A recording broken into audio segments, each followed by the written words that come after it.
Alright everyone, we are back with another episode of Speedruns from the Crypt. This week though, we're getting a little bit more, I guess, invaded in a sense. I can definitely see something's not quite normal on my end of things, but I think we'll be alright. I'm not quite sure what it is, but I can't quite put my finger on it.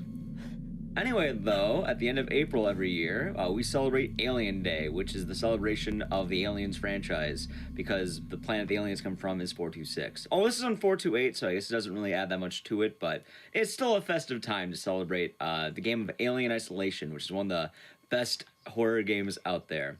We'll talk about more in a moment, but first I do just want to say that if you want to know any information on any of our hotfix shows, this is available on gamesdonequick.com/hotfix. And from there, you can find information about submitting runs and just all the information for our weekly shows.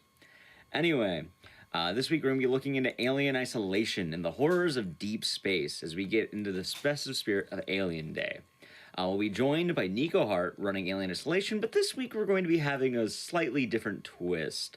We're going to be driving you in a very different way and kind of just steering in directions that you might not be familiar with in the realm of speedrunning. I'll kind of let Nico explain this, but anyway, here's Nikoheart with Alien Isolation.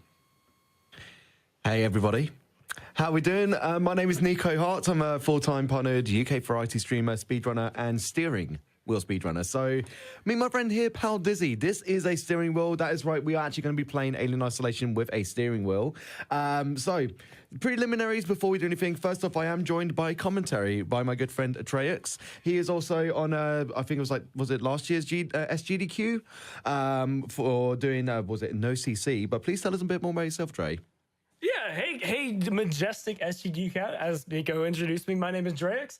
I did the No CC Alien run for regular keyboard and mouse, SGDQ 2020. And yeah, I love speedruns. I also love just kind of variety games on Twitch every now and again. And yeah, so what Nico's about to explain is a really cool run. The puns have already started, oh god. So they have. No, it's only going to get better. It is only going to get better. So, preliminary requirements for this run. We are using the software WASD for this specific steering wheel because this steering wheel is recognized as an Xbox 360 controller. Xbox 360 controller remap into keyboard and mouse.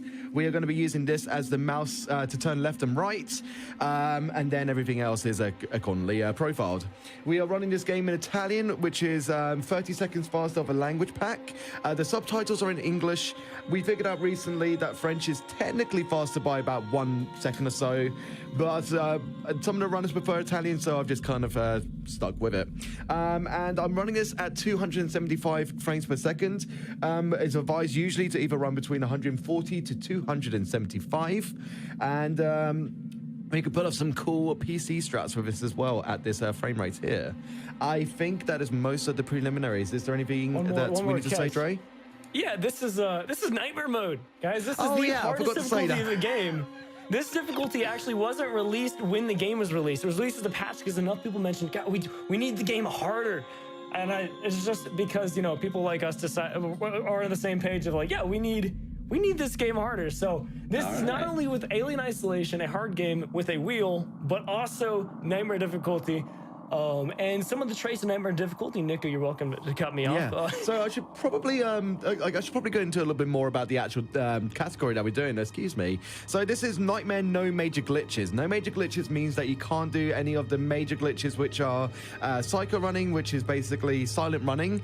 You can't peek grab. You can't do any sort of like crouch clipping, which is like basically crouch clipping through doors. It's a fun run doing that, but we can't do any of those major glitches, so we almost play the game as intentional with a bit of manipulation for the AI of the xenomorphs, and I think from that we are pretty much good to go. So let's get this game up and running, shall we?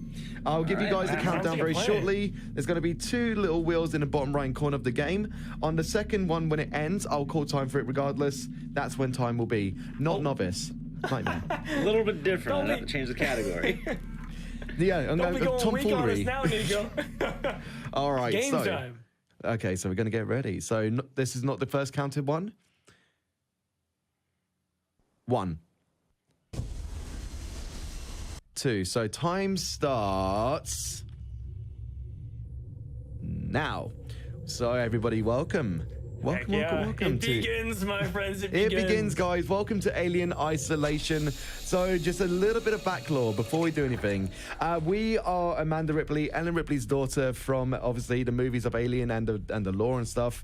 We are on our way to Sevastopol because we're trying to find sort of like a flight recorder to give some sort of indication to what exactly happened with our mother. Why she is now no longer in our lives, because like she was on a vessel beforehand and now no longer can be found. Did you want to go in a little bit of some more lore, Dre? Absolutely, yes. So this is what was covered in the cutscenes that we skipped just a bit ago.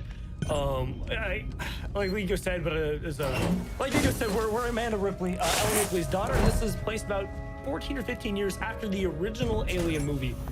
Right, in the original Alien movie, the Nostromo went missing, and the crash log, or the black box for the Nostromo, was then found just recently by a ship known as the Anisadora. And they stopped at Sevastopol Station, and that's where it currently lives. So Samuels gets Amanda Ripley, who thinks she's done with these types of trips, and convinces her, hey, you can get closure on your mother. We found the flight recorder. Oh my gosh, it took us 15 years, but we're ready. Anyway, Nico, go ahead. You just did a pretty cool glitch right so there. Essentially what we just did there is a dialogue skip. So imagine that you're gonna be walking into a plane of audio like we just did there. And once you leave that plane of that area, it thinks that you're done with the conversation. So essentially skips it. It's a dialogue skip. It's very essential for this bit here. Like, you can save a lot of time doing this in mission 1. And you've got 3 interactions. Well, actually 4 interactions. This one you have to wait for the first bit of dialogue to finish. Non è abituata ai lunghi viaggi. Yep, so the way that this works is that non l'ho vista. Vado a vedere. You start the dialogue, and then you come back in, and you actually have to finish the objective before the next part goes. So you just saw it pop up above. I'm a little behind here, but it said speak to Samuels, objective complete. Now we're good to go. Now Samuels is ready for once we finish talking to Taylor. Ultimately, you have to finish talking to both of these guys before you can finish off the mission. There we go. So actually, speak to Taylor.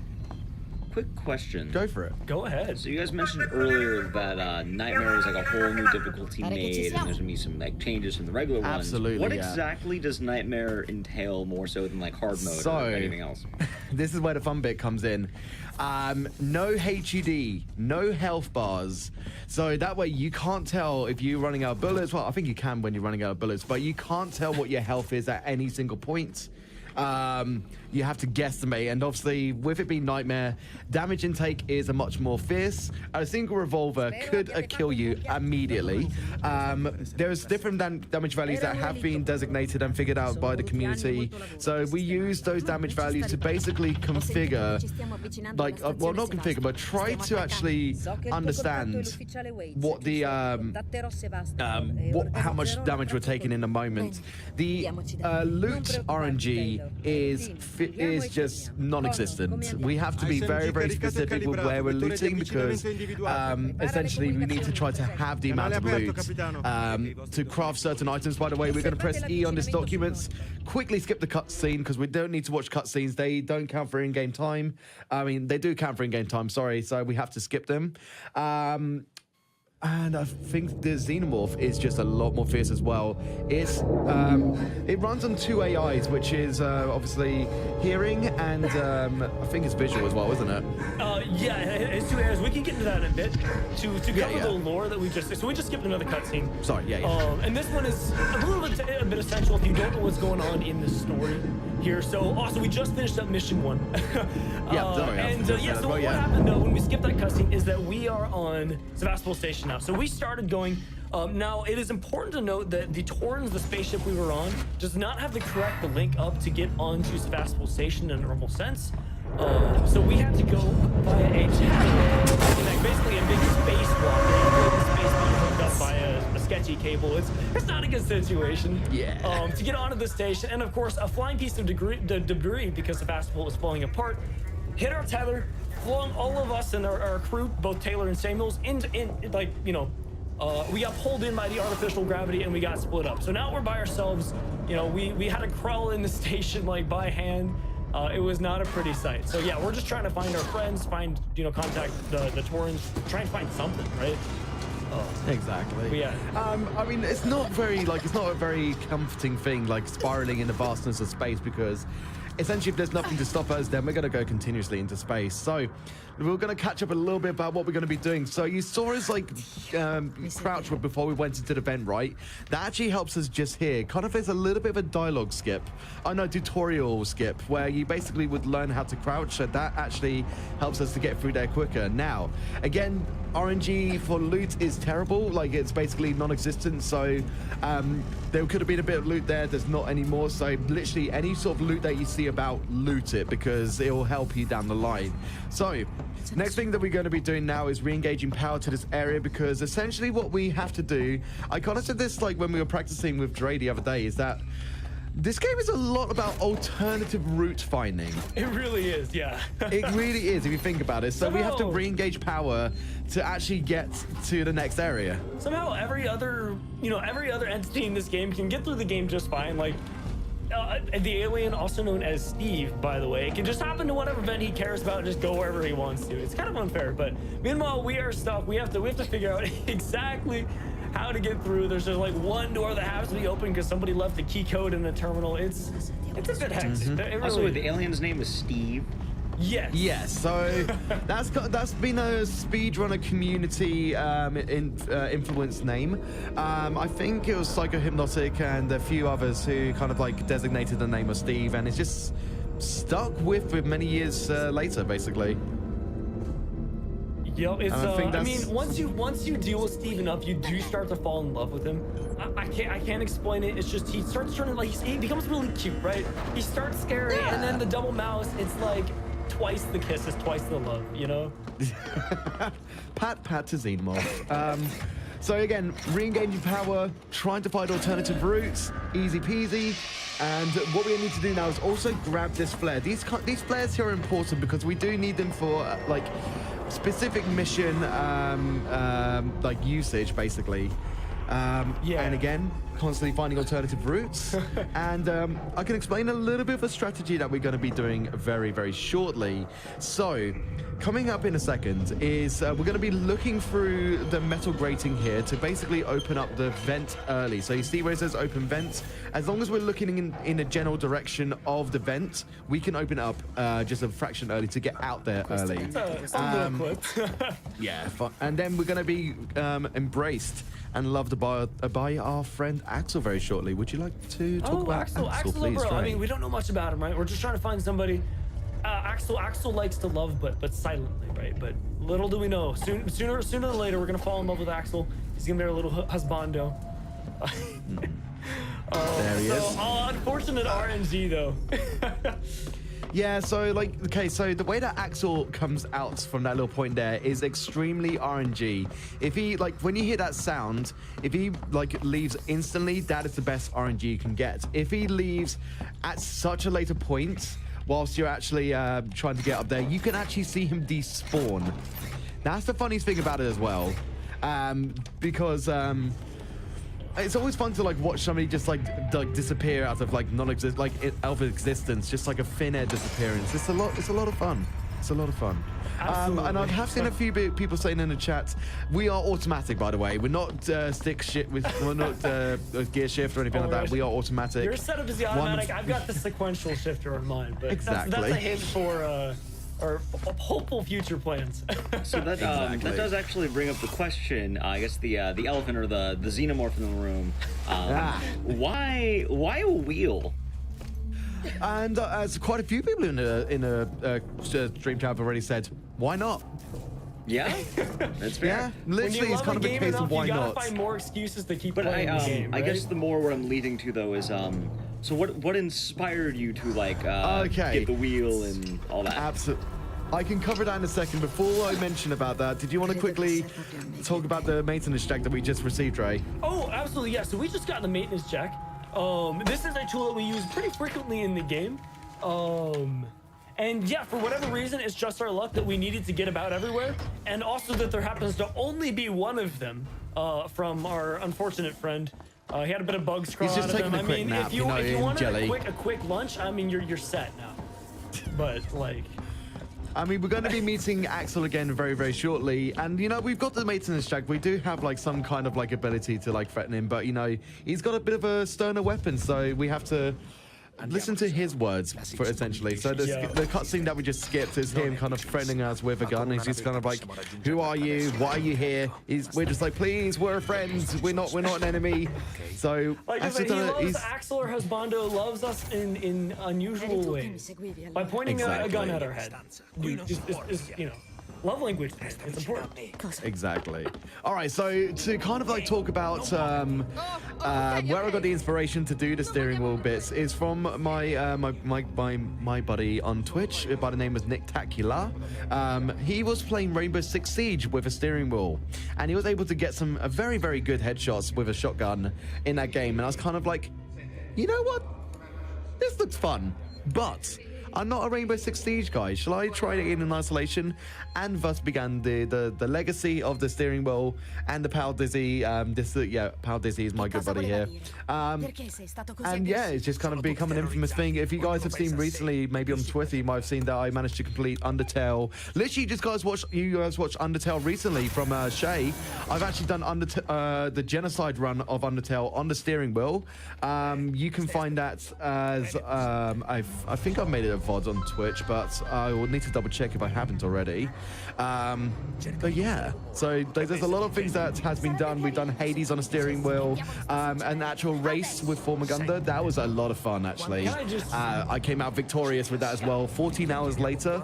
So it's a lot of fun. Can I just say that Undertale run earlier was mad impressive. I don't know how many fingers he had going on the keyboard to click it that fast, but oh my gosh. So yeah, big shouts to Shay. Big shouts to Shay there. So yeah, should we pick up with the Lord and Dre? Absolutely, yeah. So we missed a bit. We're gonna get a little bit sidetracked. Yeah, we do need to catch up.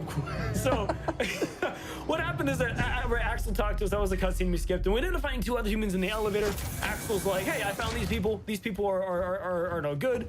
Let's keep going. Let's keep going." And so we had the elevator ride together, and I was talking about again Axel and Ripley negotiating a little more like, hey, Ripley's like, hey, Axel, I got a ship. If you don't kill me, I can give you a spot on my ship. And then she's like, all right, what the heck's going on here? Why is everyone acting like you? Because you know, other than having a crush on Ripley, like I don't know why anyone still act this way, right? So Ripley's like, what are you doing, man? And Axel was trying to introduce her. Basically, he's just trying to describe that Steve's on the station, but you know, Ripley isn't following at the time. She's like, are you talking about like a human, a monster? I don't know what's going on, but or sorry, just a human, a crazy person. And Axel's like, no, un monstro, as the Italian is. Exactly. Also, just before we do anything, can we give a shout out to the tech behind GDQ for Nikoheart's beats? I literally just saw that. I was just kind of like, you know what? I'm vibing with that. I'm vibing. Oh yeah. We always want to congratulate Richard on a lot of these things. There's always absolutely. So claps in chat for Richard, please. Also, I did see a question really quick. As always on this show, the run is live. Nico is currently doing all of this live. However, chat is pre-recorded. Exactly. Oh dear. If only, right? If only. That would be very interesting. Well, we have it every week. Imagine like interacting with pre-recorded chat. Yeah, again, we interact with them every other week. You know, you can just like say hello to people like 3 seconds before they join. That would be some crazy breaking the fourth wall stuff. So what Axel is doing right now, he's taking us to his lair, he's showing us his bed, and he's kind of like, you know what, we're not going to stick around here for too long. We do need to try to like actually find out a little bit more of what's going down. There is some more humans, there's some more threats, but we need to be a little bit more stealthy. So have this flashlight, and this will help. Like, you can help me out in the situation, even though like he knows more about the station than we do. Yeah, he doesn't have a flashlight. Oh, yeah, you know what, Ripley, go do it. Go on our behalf. Yeah, you do the thing. You do the thing. Here we go. So I believe there's a little bit of loot on this way here. Usually flashlight batteries in here. Yeah. Yeah. So like, I was watching a little bit of the world record run just a bit before the stream today, and I was like, oh, they loot there. I don't know why. You know, I don't know why flashlight batteries. Learn some new strategies while we're at it. By the way, you can turn your flashlight off here right now. As soon as Axel knows that is the activation point, he will just go on that little train. towards it, basically. Like, we didn't even have to turn it back on there. He knows where it is. He's just testing us, really. Exactly. So we're going to get our flare up because we're going to be doing our technical first, like, I won't say major, but like, you know, more of an like an actual speedrun strat. Yeah. Yeah. I should make because a note earlier on when we well. did the dialogue skip and all sorts of stuff, I wouldn't really class that as like, you know, like a I'd say like it's not as important as some of the other skips that we're going to be doing here and stuff. So here is like our first speedrun strat, which is the flare distraction. So we're going to be throwing a flare over into a particular area of the space. It's going to attract all the humans, and then we're just going to be doing a technique called crouch hopping, which will mean that we'll have just a little bit more silence, but not dead silence. The dead silence of running is the silent running, which is what we referred to earlier on as psycho running. That is a major glitch. Crouch hopping is not a major glitch. So as long as we're just like adding a bit more silence, then it's all fine. So basically, we're going to be hopping down for a little bit. We're going to be bouncing. One that was long. It's one of those things that's long contested in a category. On I know exactly. Long contested in the category of the what makes a major glitch, what makes a minor glitch. There's not a glitch list category of Alien because this game has enough things that happen that it's not really possible to tell if it's a glitch or not. Oh no! That's really bad, actually. If I wait here for a second. Yeah, I'm not sure how you deal with it. Yeah. Oh no. We've never had a situation like this before, so. Are you saying? No, we're fine. Oh, okay. They changed their mind. No, they did. Oh. Yep, they didn't change their mind. So yeah. Oh no. Unfortunately, yes, we're gonna say that's never happened before. So we've got a lot to catch up with, unfortunately. Hey, we have an that's added a bit more time to. Yeah, so that's. Yeah, that's not good. We were afraid of this happening in like mission 10. Unfortunately, so that all can the way happen. back here. Yeah, we don't usually die there. Yeah, we don't usually die there, but sometimes the AI of the humans can be just as fierce as the xenomorph. That does really illustrate. We were describing at the start of this run what Nightmare is, and we didn't really do a great job. We have suddenly just done a great job what Nightmare is. So Nightmare is also really, well, this game is really weird because, I mean, it's a great game, but there's a lot of things that happen that are not very consistent. And actually, one of the funny things about Nightmare is that it's more consistent than the other categories. The AI is so sensitive that just like 2 steps is going to be more consistent than Novice, where they have like some randomness, like how many steps you have to take before they see you, and then they see you too much.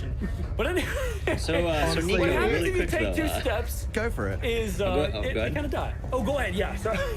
I was gonna say, Nico. So would you say that the run has encountered a bit of a speed bump? If anything, I hit a red light, okay? Because the flares are red. You know, that would make more sense. Oh, wait, aren't there flares in the road normally? I just came with that on the spot. Wait, so. there's only flares in the road. You can just encounter a flare. You know what? They caused their own traffic jam. I had to kind of like veer around, and they still were in my way. So we took the back road, and we're trying our luck again. You know, we made a U-turn. So a bit of gridlock then. Yeah. Yeah. It happens. Like, honestly, like this is such like a standard trope of the Nightmare, because again, this run is a literal nightmare to run. You see some of these like world record runs, and you can see how much time and energy that they put into finding like newer and newer strats all the time. It's literally like I've been watching a world record run, and there's me like going, I have not seen that strat before, because it's like this run has honestly been having a lot of like resurgence for time reduction, and it's just amazing to see like some of the new people coming in and just wrecking the world records. Like Met6, for example, had like, you know, a pretty good run for like the longest time, and nobody really could beat it. But then Carax came in and just obliterated everything as of late. So a big shout to Carax for his Nightmare NMG world record at the moment. That's such an amazing run.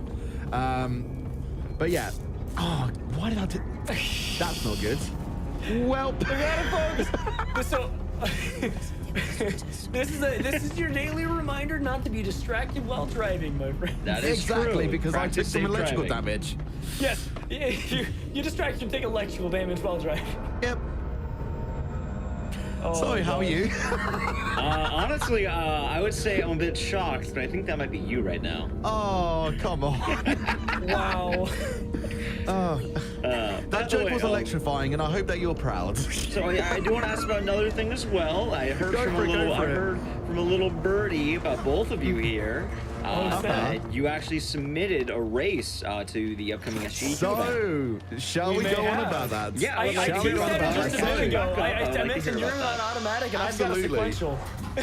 So, let's go on about it, shall we? So, for the upcoming Games Done Quick event, which is going to be Summer Games Done Quick, myself and literally my commentator Dre, we have commentated for each other, but for this upcoming SGDQ, we have submitted a race, a steering wheel race on 2 different kinds of wheels.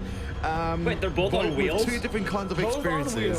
So he's actually got a Fanatec wheel, so he's got a completely different setup to me. That's what makes it even more interesting. I also do a couple steering wheel speedruns of this game. So, although yeah, my setup's a little bit different. I've got a different wheel than he does. It has fewer buttons, but to combat that, I also have a sequential shifter and a clutch. So.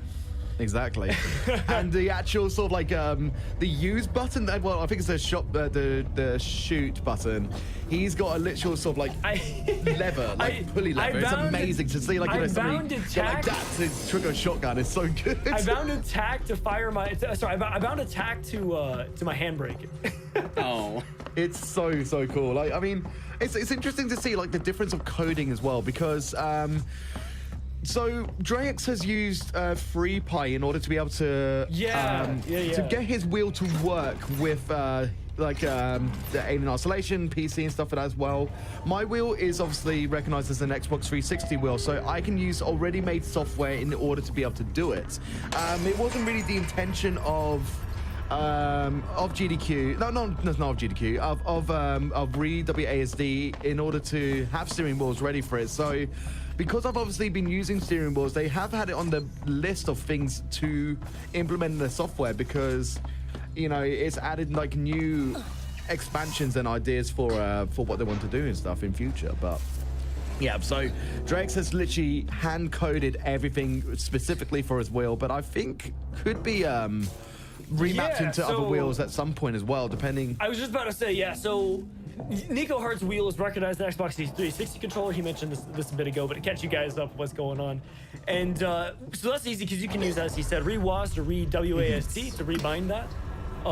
Whereas my wheel is not an Xbox 360 controller. It's like an X input or something like that. I think it's classed as a game controller or something like that. I can't remember. Just generic game controller, yeah. So I ended up using FreePie to remap it. Now, you could also very easily, just as easily use auto hotkey to remap it. Yep, yeah, true. The only thing that makes it difficult is you got to do the script yourself. So if you want to have logic like, oh yeah, the pop hat, it's gonna be a little bit of a different situation. Absolutely. Right, you gotta code, okay, well, up is this, down is this, and if I have these two at the same time, and of course there's various logic you can do, but. By the way, we will save before we do that flare strat, just as an FYI next time.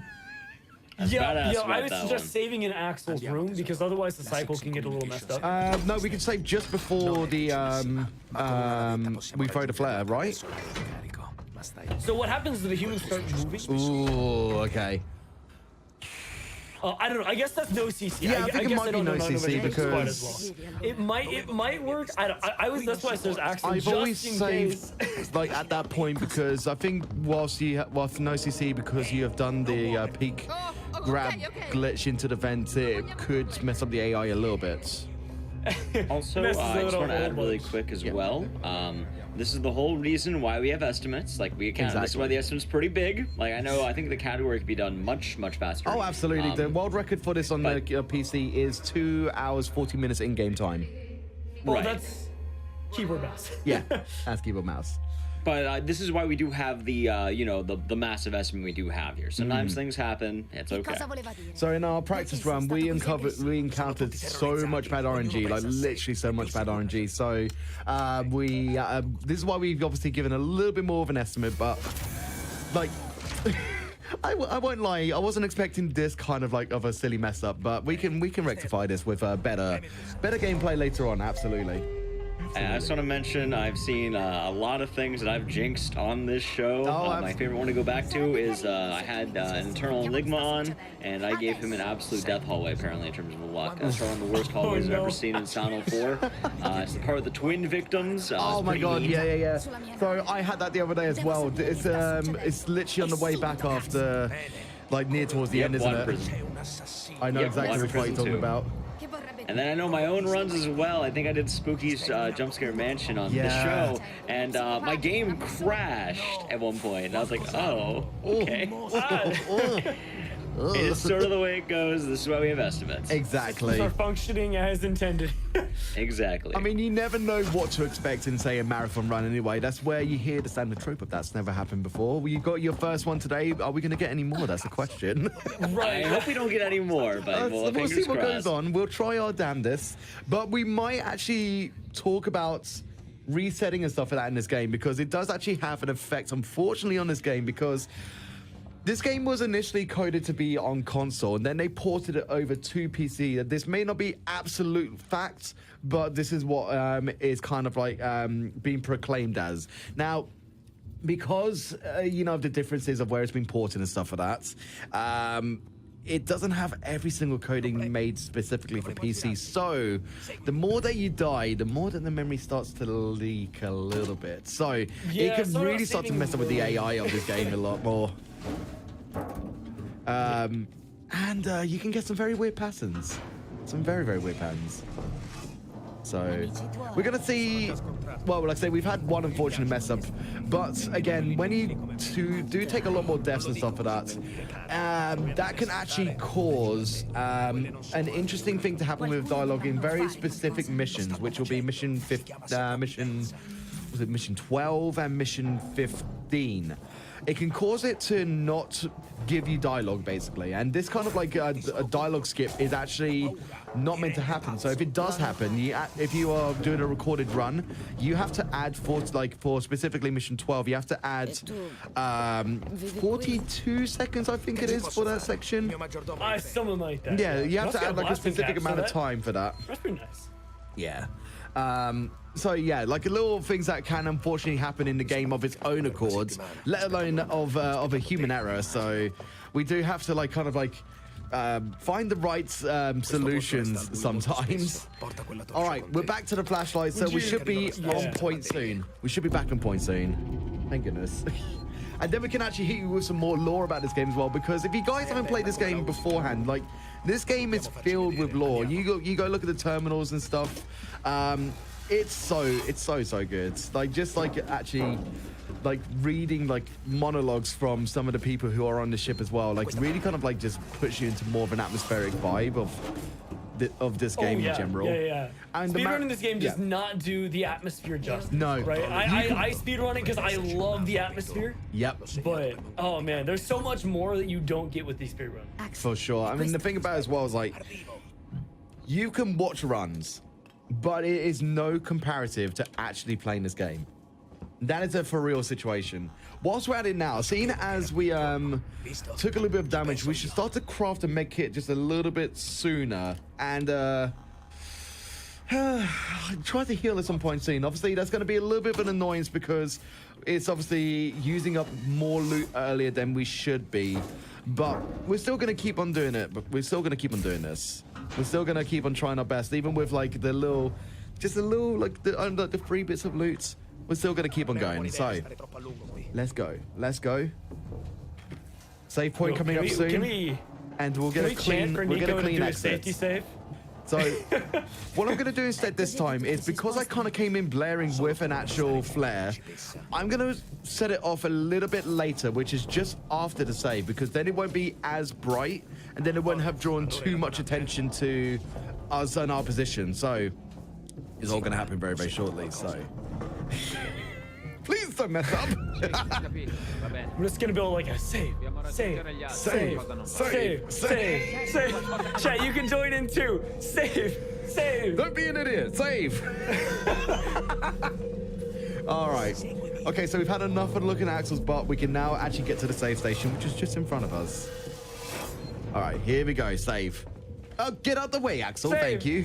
Save. Oh, yeah! I can save if I can actually get to it. All right, here we go. So here's where the fun begins. I'll just do that whenever you're supposed to safety save according to our route. Oh, that human keeps on looking at me. Did you mess it up again? It's that human. That human is a nightmare. Okay, come on. Yep, it's a reset. That first human is such a nightmare. What's going on right now? It's the marathon I have tension. not seen a human like this bad before. Relax on that throw a bit. Try to slow down that throw to get to the right spot. So, guys, usually this is supposed to be a speedrun. There we go. strat, That's fine. Do the nade, but naturally, if you had gone to the generator, you would have saved about 20 minutes at this rate. So, my goodness me, I've never seen it that bad before. I literally have never seen it that bad. Oh, dude. Yeah, this has never happened before. La la la la la. Oh my God! Wait, what? You're They killed Axel. So. So that my happens God, as well. no way! That's what would usually kill a run, is when they kill Axel, because I saw him. I don't believe this right now. What's going on? The curse of mission 2. The It's curse. It's because you the invited literal me to curse do is your going on right now. commentary. That's why. I have never actually ever had that happen before. That caught me off guard. Okay, please. On the upside, like we mentioned earlier, this is the only run of tonight's show, so we can be a little bit generous if we need to add more time to the estimate. Okay. Wow. Nice. He's not dead this time. We got it. Although, I will put an asterisk if you do get it. That's all I have for on sure. the category. I'll be putting had to add time or something like that. We'll modify the category name. So we actually did a nice little skip there. What we just did there was because we did things in a specific pattern, which was to get to the door, to turn back around to see Axel making his way through, then getting to the final door and turning around. Axel actually walked to your location, so you don't have to actually wait for him to walk towards you.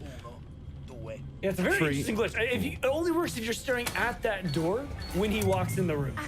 All right, did you want to hit us with a little bit of lore, Dre? Oh yeah. So what's happening here, or what's about to happen here, is that so Axel getting attacked by this dude here, and so this is when Ripley sees just how serious the situation is on the station. She's like, what's going on? Why'd you kill this guy? And Axel's like, yeah, this is what it is. Oh my God, we got to fast Axel as well. And Just to make things a little bit sweeter in the end. Axel walked towards the humans that were attacking him, and then we actually stuck behind him right there. So what cutscene did we skip there? A little bit. Yeah, so that hole up to the left, I'm a little late to say it, but up to the left right there, that's where Axel went. Our husbando, unfortunately, did not make it. What we just skipped is our first encounter with Steve. He decided to drop us a little...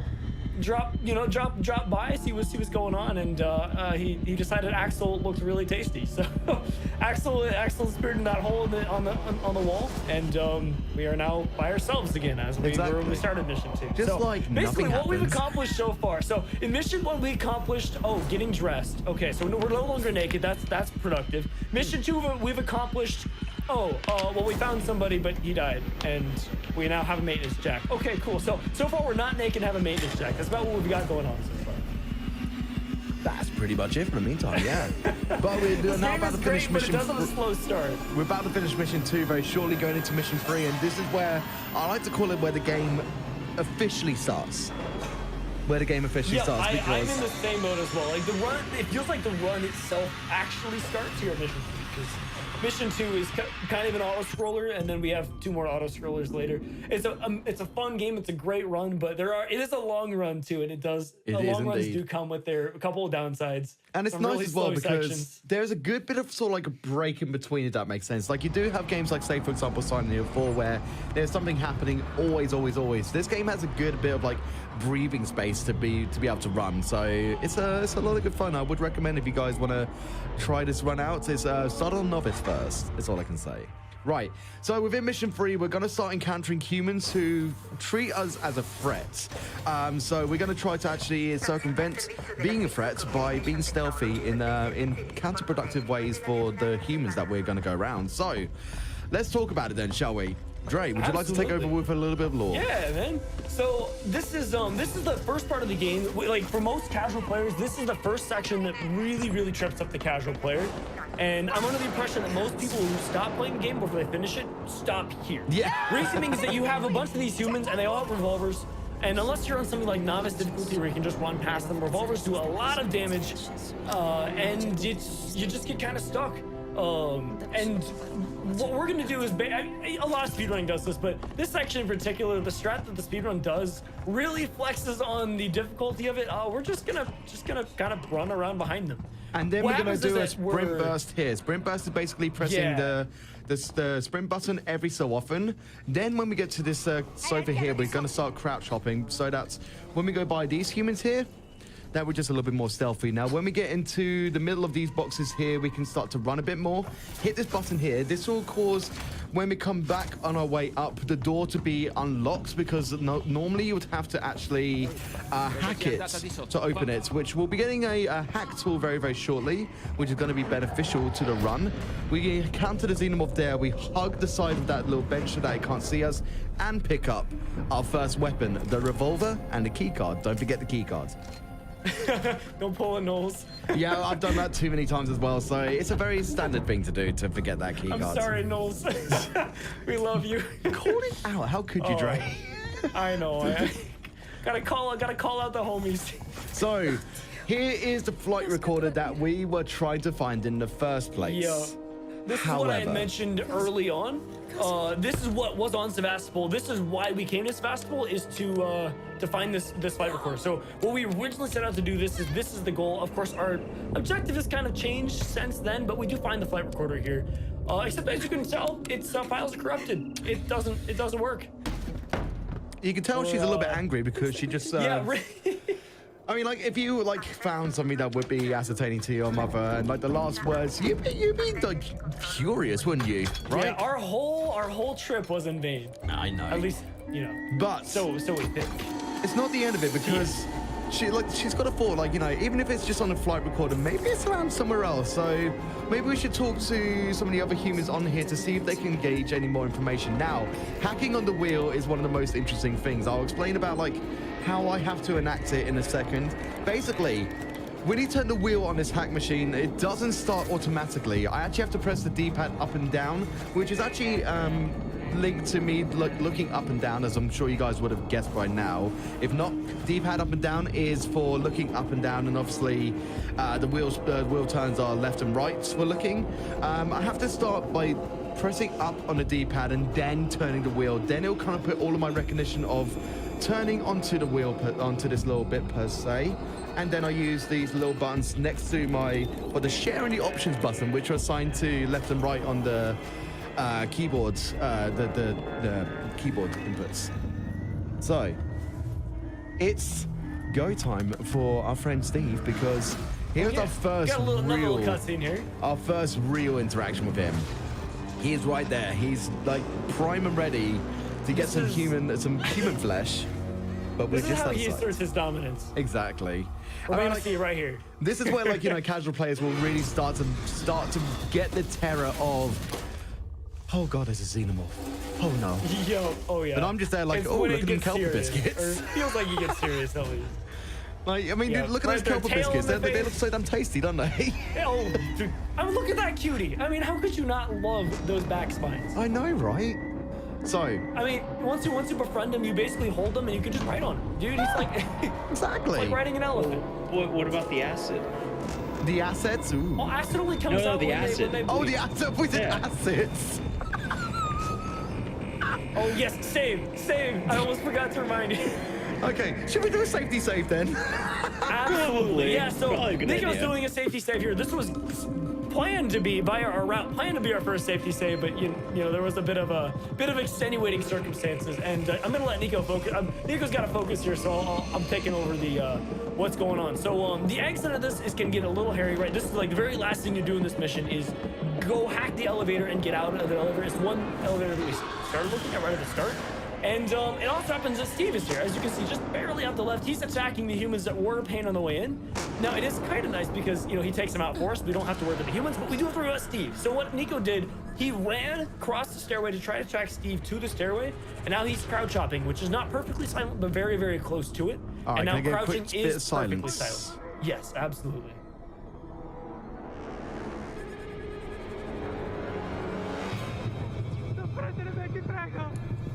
I don't like this. Reason for the silence, by the way, is because he was listening for Steve to listen to when he vented. So the tricks he was using was to make him vent, giving us the chance to flip around here and hack. Oh no, he didn't vent! He didn't, yeah, because one of the humans was still alive. Oh. So he didn't kill all the humans. Yeah, all kinds of weird things going on. Yeah. Well, that's why it gets hairy, like I said. Sometimes Steve doesn't do what we want him to anyway. So yeah, like, it was one of those cases of like, I could sense that something wasn't right because he did come towards like behind us quite quickly. And that usually is an indication where not all the humans would have been like murdered in that instance. And you could hear one of them was still talking, so it would have been a little bit weird. Let's see what goes on. Sometimes the other humans can hide. We'll hide instead of try shooting this alien. And we never want that to happen. All right, 1 second, buddy.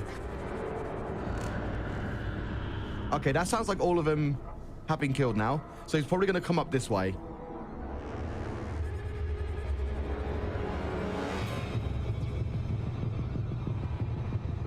Yep, I was right. There he is. Good call. Cool. So, Nightmare Mode, somewhat predictable, right? The aggression in the game, you know, if things do as we think they will, it'll be pretty predictable. But as soon as one thing goes wrong, it's just a chaotic mess. But absolutely, yeah. And with that is the end of mission 3. That is the end of mission 3 finally. What are we at now? 3 deaths? 4 deaths? 4 deaths? I'm not counting Wait, anymore. No, 3 deaths. 3 deaths. Sorry, 4 attempts. All right, so now, like, again, this is something that we're going to bring into good benefit later down the line.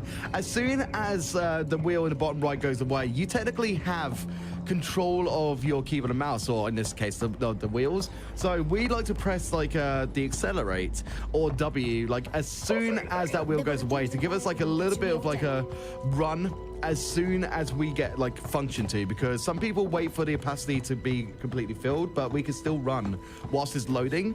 So that's what we're going to be doing during most cutscenes, especially mission 9. We'll talk about it later. So we now got the little tracker, so that way this is something that is going to be used to actually kind of like know where the xenomorphs are.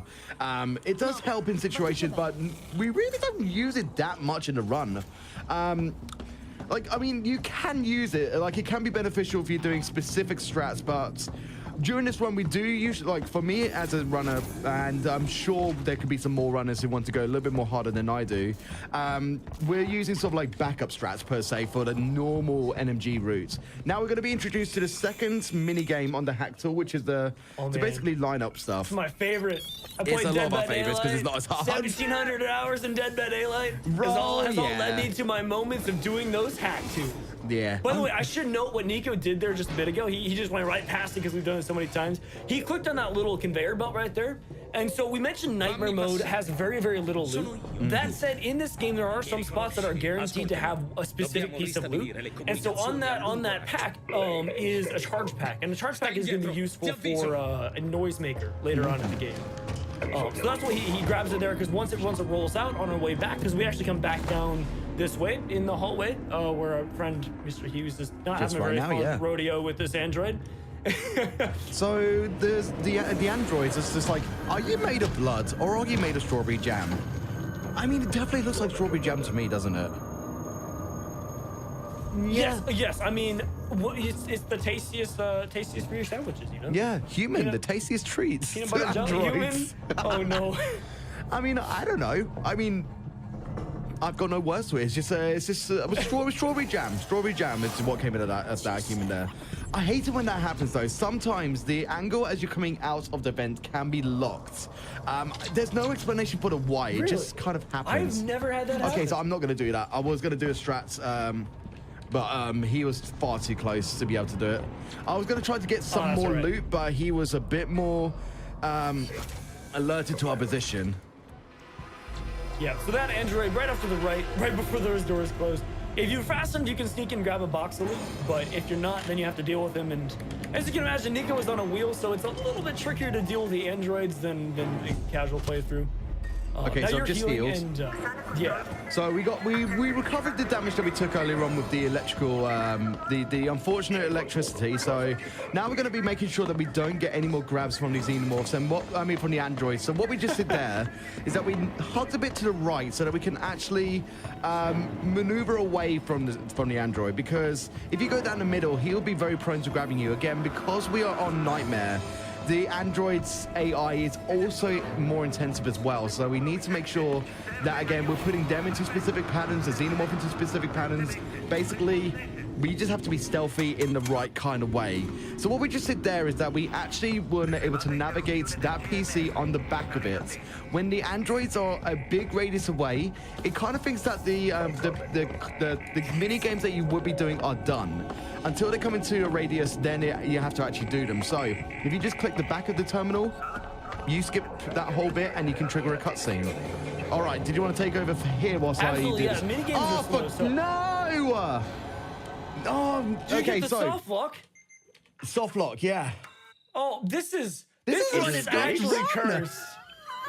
Oh man, so what happened there? Nico did nothing wrong right there. That was exactly what's supposed to happen. The game, like we mentioned, it's a great game. Unfortunately, in console port, it does have a few bugs, a couple memory leaks, we think. And yeah, so we got a soft lock, so we got to restart mission 4. I mean, it gives us more time to chat and chill, but our estimate's gonna be yeah. So I honestly should say, did you want to up the estimate? Because that is the game's fault, not my fault. Yeah. Oh gosh. An asterisk on it, though. Yeah, let's put an asterisk for now. Asterisk by I like. Right, let me see what can I change it to? Also, how much do you want the estimate up by? Let's add another 10 minutes, maybe 10, 15. I don't believe that. This is so much unfortunate stuff happening. I think I've had that soft lock a grand total of twice. Yeah, it's unfortunately so it happens infrequently, if you know what I mean. It's just so rare when you get it. And this run is a Ripley, as I'm stealing from chat. I get it.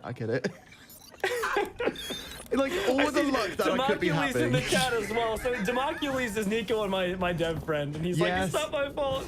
Don't worry, we're not blaming you. No, Dre, you're meant to be the blessing here. You are the blessing, so you're all good, buddy. It's just this game has been unkind to me. My unlucky mission is mission 6 and mission 16. Exactly. So when you die in mission 6, that's on. I'm not taking any blame for mission 4. Blame it on Hughes. Oh, I just put extra mean in the title and added 10 minutes. Extra mean. Yeah. That sounds right. Extra mean nightmare. Extra mean nightmare. Right. That sounds right. Extra mean nightmare. Oh my gosh. I'm just laughing at this right now. That is actually so hilarious. Wait, Richard, did you edit Nico into a car? I just glanced over the screen. Oh my god. I love that. That is genuinely fantastic. Oh my goodness me, Richard, why? I love it, thank you. Well, at least I'm on the driver's side, and I guess you actually accounted for British drivers, so thank you so much for actually thinking about my locality as well. Oh yeah, that's right. There's different driver's sides for that, isn't there? Exactly. So, you know what? Even more claps to Richard. Even more claps, guys. I'm wondering how long that was there, and I didn't notice. That's my fear. That's brilliant. That's brilliant. Okay, so let's quickly heal up again. Get ourselves all prepped and ready. Oh, actually, while now that we are doing this again, we can mention the healing. So another thing about Nightmare, again, we briefly covered it, but to mention it again, is that Nightmare difficulty, you have no heads-up display. So Nico, with a caveat, put an asterisk by it, has no idea how much health he has. The exception that being there are, I guess, 2 ways to know with certainty how much health you have. Number 1 is if you can heal, if you cannot heal, you have full health. Number 2 being if you are dead, then you have no health. I looked up there for a second. That was my fault. Human error.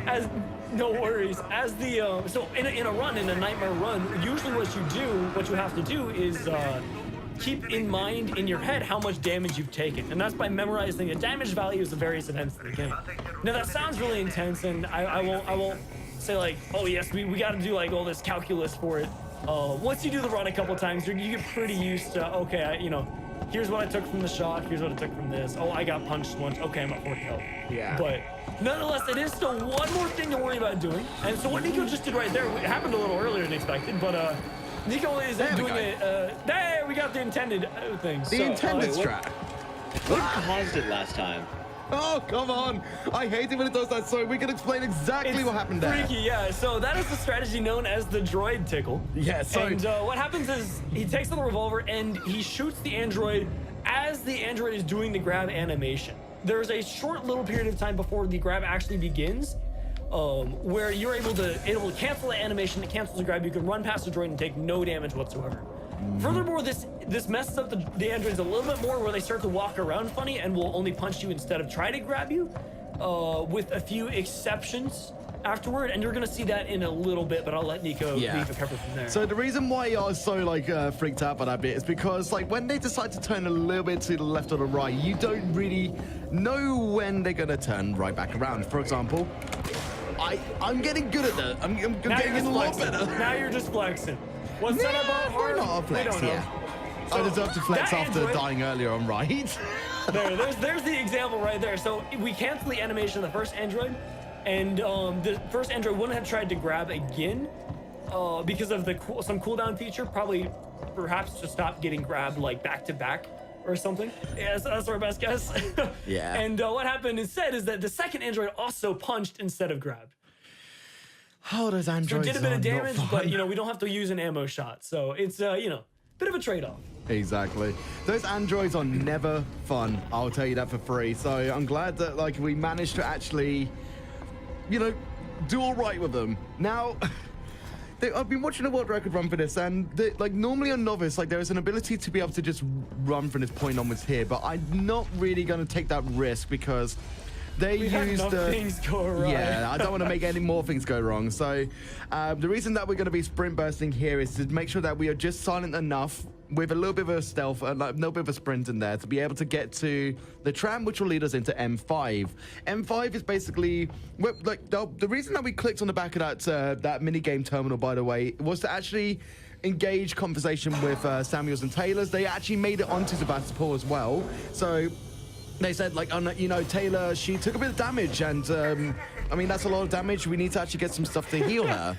You beat me to it, dang it, Nico. I had to do it. I'm a memer, you know. Oh, so that's a lot of damage. That's a lot of damage indeed. Or like beans. Anyway, so we're going to go over to them to actually go and try to help them out with we gotta give Taylor her beans. Yeah, to give Taylor her beans, exactly. I'm glad that you put two and two together. So yeah, unfortunately, we are all lovely humans, so we're just gonna sprint by a hurt Taylor on the floor. But we are actually, you know, we're on a mission directly to go and get the medical kit for Taylor, so it's time to just ignore Taylor. I mean, they can see we're a woman on a mission. We are Ripley after all, so let's go and get that med kit. Taylor. Yeah, I know. We're not ignoring Taylor. We were given an objective, and we are straight to the point. So when we come to here, we can hear a voice on the ahead. intercom, which is actually Dr. Coolman. If you guys got to see Drex's SGDQ run last year, you will know all about Dr. Coolman and the jokes. Let's shall we touch on that? Shall we touch on that? Absolutely, yeah. So Dr. Coolman is our bro. He's a doctor here who works at Sebastopol Station, and yeah, so we're about to meet him. He's a pretty cool guy, if you ask me. Cool. Or at least we think so, right? He's trying to help us out. Like, that's a pretty cool move. I mean, he's a bit of a selfish person because he has the ability to do everything himself, but he doesn't want to get you know, in the face of danger, basically. So he gets us to do everything. Who knew, right? Who knew? So, essentially, we're going to be trying to finding alternative routes into unlocking doors and stuff like that. So he kind of gives us a bit of a direction in what we need to do. And we're going to meet him right now. Here's Dr. Coolman. Yeah, here he is. Here's our almost. There he is. There's our buddy. Cool. Goodbye. That's the only look we're gonna. Well, the second look we're gonna get at him because I don't want to give him any more attention. He's Right, exactly. We get one more look, but it's mostly just because we need it for a dialogue trigger. Yeah, because he's gonna be unlocking a door for us later on, and that'll be our last interaction, basically. Yeah, Biker Dad's got it figured out. He's a chill guy. Yeah, exactly. Sometimes.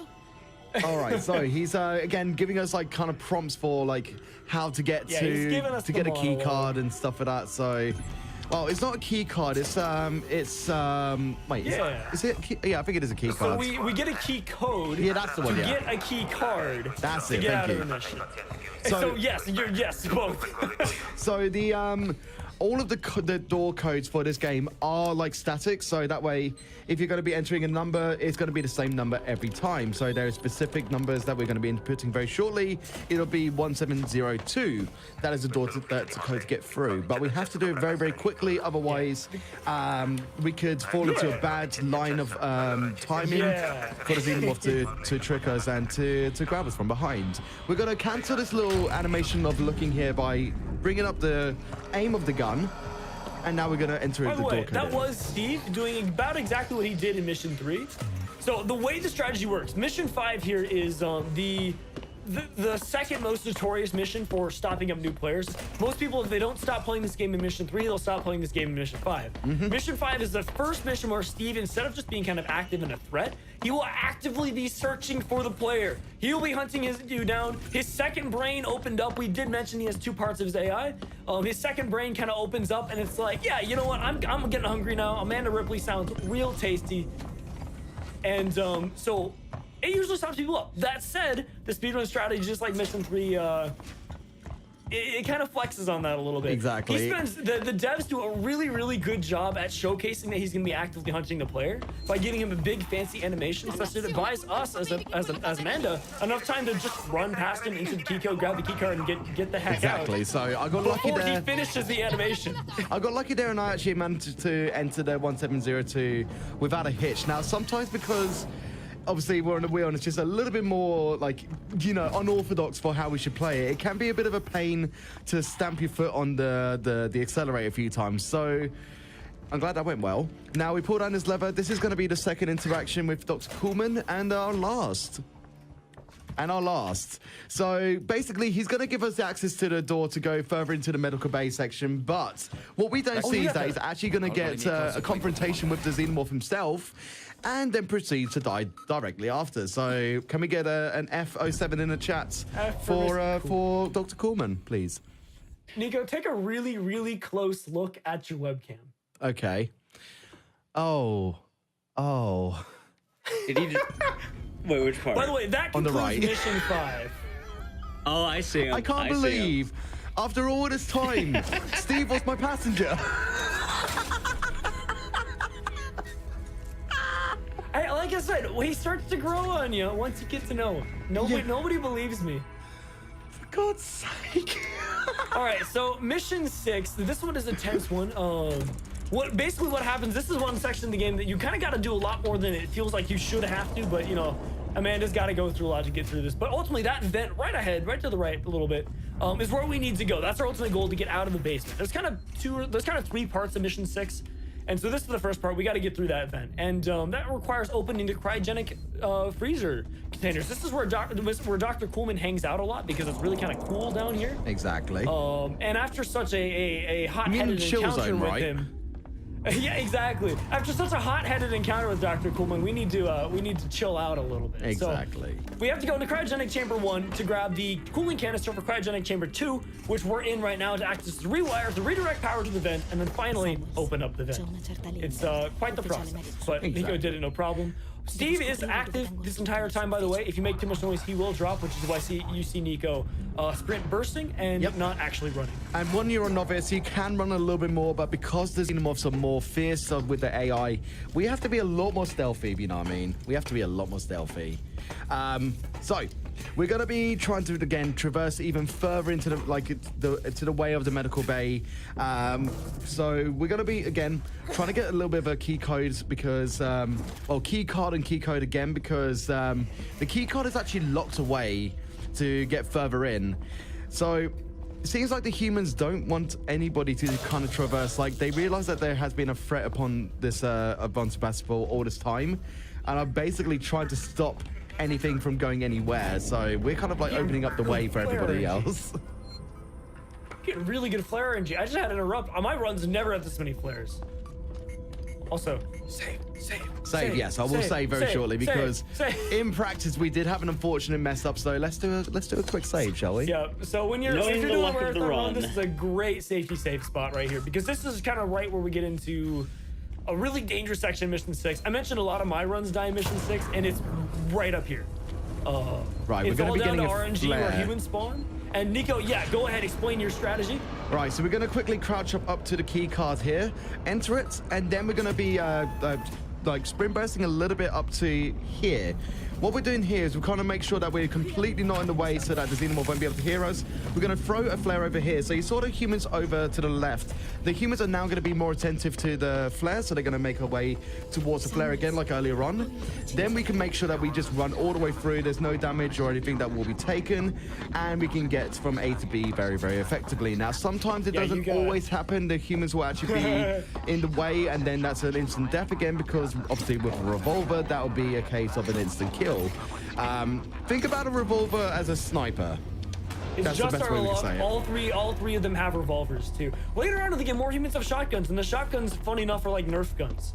A shotgun at point blank range does 12.5% of your health, which means you can get shot by a shotgun at point blank range 8 times before you die in Nightmare Mode.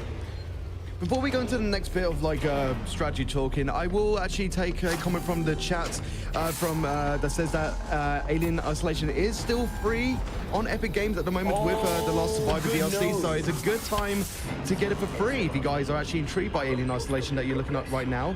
Oh my goodness me, really? Wow. Okay, so I can go into a bit of an explanation about what happened there. So sometimes, like when I'm doing the D-pad, it can recognize an input for what it shouldn't do. So sometimes it can recognize it as an actual E press key. We got a little Easter egg right there. Did you see that? I saw that. He did his little hobby hop. Yeah. A quick question, by the way. Is there a reason why you're accessing the panel from like the right side instead of like head on? It kind of warps us towards the... yes and no. It's just kind of like you're not in line of the Android, because if the Android gets in line of side view, then it's a bit of like a bad time, basically. Yeah, so that yes, I'm throwing it back to Undertale a little bit. That is a hostile Android there. And so if he's seen, then he goes. Sorry, I really interrupted you. That was not my best. No, it's all right, dude. It's all right. You're good. So here's another fun, friendly interaction, by the way. Headphone users, turn it down quickly. Yeah, got a bit of a boomba. Oh, there he goes. Boom. So, luckily for us, this part of the station exploded. So the Xenomorph isn't in the way, but we should probably get out of dodge, right? Because we prefer our human body to be pretty healthy and not smoke-filled. So let's go get a med kit on the floor and then escape upwards. This is a very nice, easy thing. You just have to literally press the E key and hold up. Yeah, apologies to all headphone users. That bit is extremely loud. So, what was I going to say? Yes, when casual players play this game, they usually die a lot in this little section here, because you forget that a lot of like developers try to make you look everywhere in video games, and most of us, like most games we play, are usually just like, you know, peripheral vision, look forwards. You don't often think to look up in video games, so this game does a good justice of making you actually look up for once, if you know what I mean. So there we go. Yeah, it's very all right, so we're going to be coming up to one of the most resettable missions very, very shortly. Coming up to mission 7. I'm going to be letting Dre take over a lot of the commentary, because this could be easy resets, is all I can say. But we're going to try and do it. Well, let us try. We're going to try. I want some blessing in chat for you got it. doing this first try. The rest of the run has been scuffed, but we can make M7. We can make M7 nice and easy, right? We'll try our best. Dude. We're going to be doing backup strats for M7 as well, just as an FYI. Mission 7 is known as the mission of many strategies. It has the most different strategies of any other mission in this speedrun for any category, with the exception of the categories that don't do Mission 7. And yeah, so what Nico's gonna be doing is a modified version of the safer strategy that makes it work a little bit better with the wheel, but it's not the safest strategy either. It's a bit faster. Before we do anything, I bit do hard like to the say. addition to the category title of extra mean nightmare, no major glitches. I love it. Sorry, please continue. Sorry, I had to interrupt there. Yeah, dude, no problem. Yeah, so right now we're starting this event. It gives us a little bit of time to get more nervous about the rest of Mission 7. Exactly. Mission 7 is, yeah, also notorious for being really run reset heavy. I know my runs, if I do survive Mission 6, then it's like, okay, well, let's try Mission 7. You know, it's, love the game, but Mission 7 was thrown in there to make the runs tricky. Anyway, so, yeah, Nico's gonna do a strat. He's gonna run past the humans. Now, this is the first part of Mission 7 strat that can get dangerous, because if the humans are on the wrong formation, he will end up being forced to run too close to them, and he'll probably get shot on sight, which is not good. So probably good to, no, I forgot. Yeah, we can't save here either because it messes up the cycle too. So the guy on the left of that guy, we've named him Jeremy, and I think, Nico, you need to wait for him to walk by. Is that correct? I'm gonna do the safety strat here. Yeah, so we're doing a safer, but not the safest strat. Looks like we got good RNG on the other guy, though, guy in the green shirt. I know Psycho has a name for him. I don't know their name. If he's too close, too far to the left, though, we will kind of bump into his shoulder, and he'll be like, "What was that?" You know. Yeah. So now we're running over this way, and in order to get through, we need to get through that orange door, which requires upgrading our access tuner, which we found in Mission 3, and getting the help of an android. And again, so I think, Nico, you're the one who modified this strategy to work better for the wheel, right? Yeah, I mean, like, this is like what I would like. This is what you learn, kind of like initially for like backup strats. Do you not do the save load? No, because okay, just checking. Like, you can and you don't have to, because essentially it should be the case that like the humans aren't as alerted as they have been, so we can just go straight up. Okay, just wanted to ask for sure. I remember you missed one when we were practicing the other day. You missed one thing. Yeah. Oh, I mean, Mission 6. Sorry, you missed the blast blast in Mission 6. I do feel confident about this bit here because we got the good strats. So Mission 7's a 3-minute mission, not a 16-minute mission. Exactly. Yeah, so now we got our first 4-symbol hack, which is a fun time, and it's gonna bring power to that android back there. Now this is a friendly android, thankfully. Thank goodness. I mean, actually, nah, we gotta do it. Screw it, we gotta do it. I was thinking flare throw if I don't mess it up, but I'm feeling confident. We'll do this first try, okay? We'll do this first try. Famous last. I hope it's not famous last words right now. It's probably gonna be, but you know what? Let's go. Now we're gonna start crafting a pipe bomb because the pipe bomb will be useful in Mission 10. We'll talk about that later. Yeah, it has a glitch very similar to those in the Portal 2 speedrun, funny enough. Here we go. I mean, this is going ham, dude. All right, so as soon as we get to the door, we're gonna start sprint bursting. And then I need to throw the flare upwards to try to bring the attention of the flare to the humans. Throw it up. Perfect. Nice, good flare. Ah, perfect. So after the scuff mission earlier on, we have now got a nice Mission 7. So bit of redemption. Yeah, the redemption. Ah! All right, now we're in the warehouse that has what we need. What we needed to do was get a compression cylinder to fix the elevator that was right in front of us. This game has a lot of back and forth, doesn't it? Yeah. That's all right. So here we've got 2 designated blasting caps. These are like crucial to pick up. Yes, absolutely this is crucial. another example of loot that has a guaranteed spawn. So we pick up these blasting caps every time. Now but you just press that button. We do have to sprint burst now. That's the most important thing. We can't run because Xenomorph is still completely active. Yeah, as soon as you press that button, it is serious time. Xenomorph is active, and the humans are still alive in this strategy as well. Yep. So So yeah, now you don't all the want to make humans noise. should be upstairs. If they're not upstairs, then it is essentially like RIP. But we got a good Yep, there M7, they are. everybody. We got a good M7. That's some hype right there. That's some actual heck hype. yeah. Thank goodness, really. I'm assuming this is normally one of the harder sections of the game. Oh yeah. Yeah. If you're doing YOLO strats, it could be instant rip Yeah, and because that's exactly. Oh, go ahead. Sorry. because you want to bring the attention of the humans into the point of, you know, where that door was that the android unlocked for us. We want to bring the humans' attention over to that door so that the humans will actively look in that area. So in that whole process, the human unlocks the door for you. Once the human has unlocked the door, then you kill all the humans on site, or a different strategy where you kill a few and the xenomorph does the rest. But again, that is so many sort of like specific strategies you have to set up. It's not easy. It's not fun. A few seconds different from each other, and yeah, this is why Nico has done his modified strat for steering wheel, because those yellow strats, as he called them, they have a lot of really precise, like back-to-back calculated inputs, and even then stuff can go wrong. So for the consistency's sake, on something like the wheel, where you can't move the mouse past a certain speed, and you can't strafe really, or at least not in a major sense. Unless we figured out a way how to drift. If we could figure out how to drift Ripley, we'd be good. Exactly. Imagine if we could actually Tokyo drift. That'd be fantastic. That would be awesome. But we got M7 done. Regardless, I am extremely happy with that. No scuff, because again, in our practice, it was scuffed. So at least that was a redemption. Now we're actually going to be coming up to friendly humans. After all of that point of, like, you know, being, like, you know, basically hounded by, you know, other humans thinking that we are the threat, we're actually going to be coming up to Marshall Waits, who's going to say, like, you know, hey, you're safe with us. There's people who are on your side, so we're going to help you out. We see that Taylor's in pain. We'll do what we can to help, but again, you know, like, you got to give. We got to re-engage the power to the transit control. So, oh boy, more things to do on our behalf because they can't. Right, so we'll be needing a little bit more focus in a second, so Dre, please take over whilst we do this next bit. Absolutely, yeah. So the additional part of lore is back in Mission 5 as well, is that Apollo shut down transit officially, because Apollo detected that, hey, Ripley, Samuels, and Taylor, these are intruders on the station, shut down the transit. Obviously, they're not supposed to be here.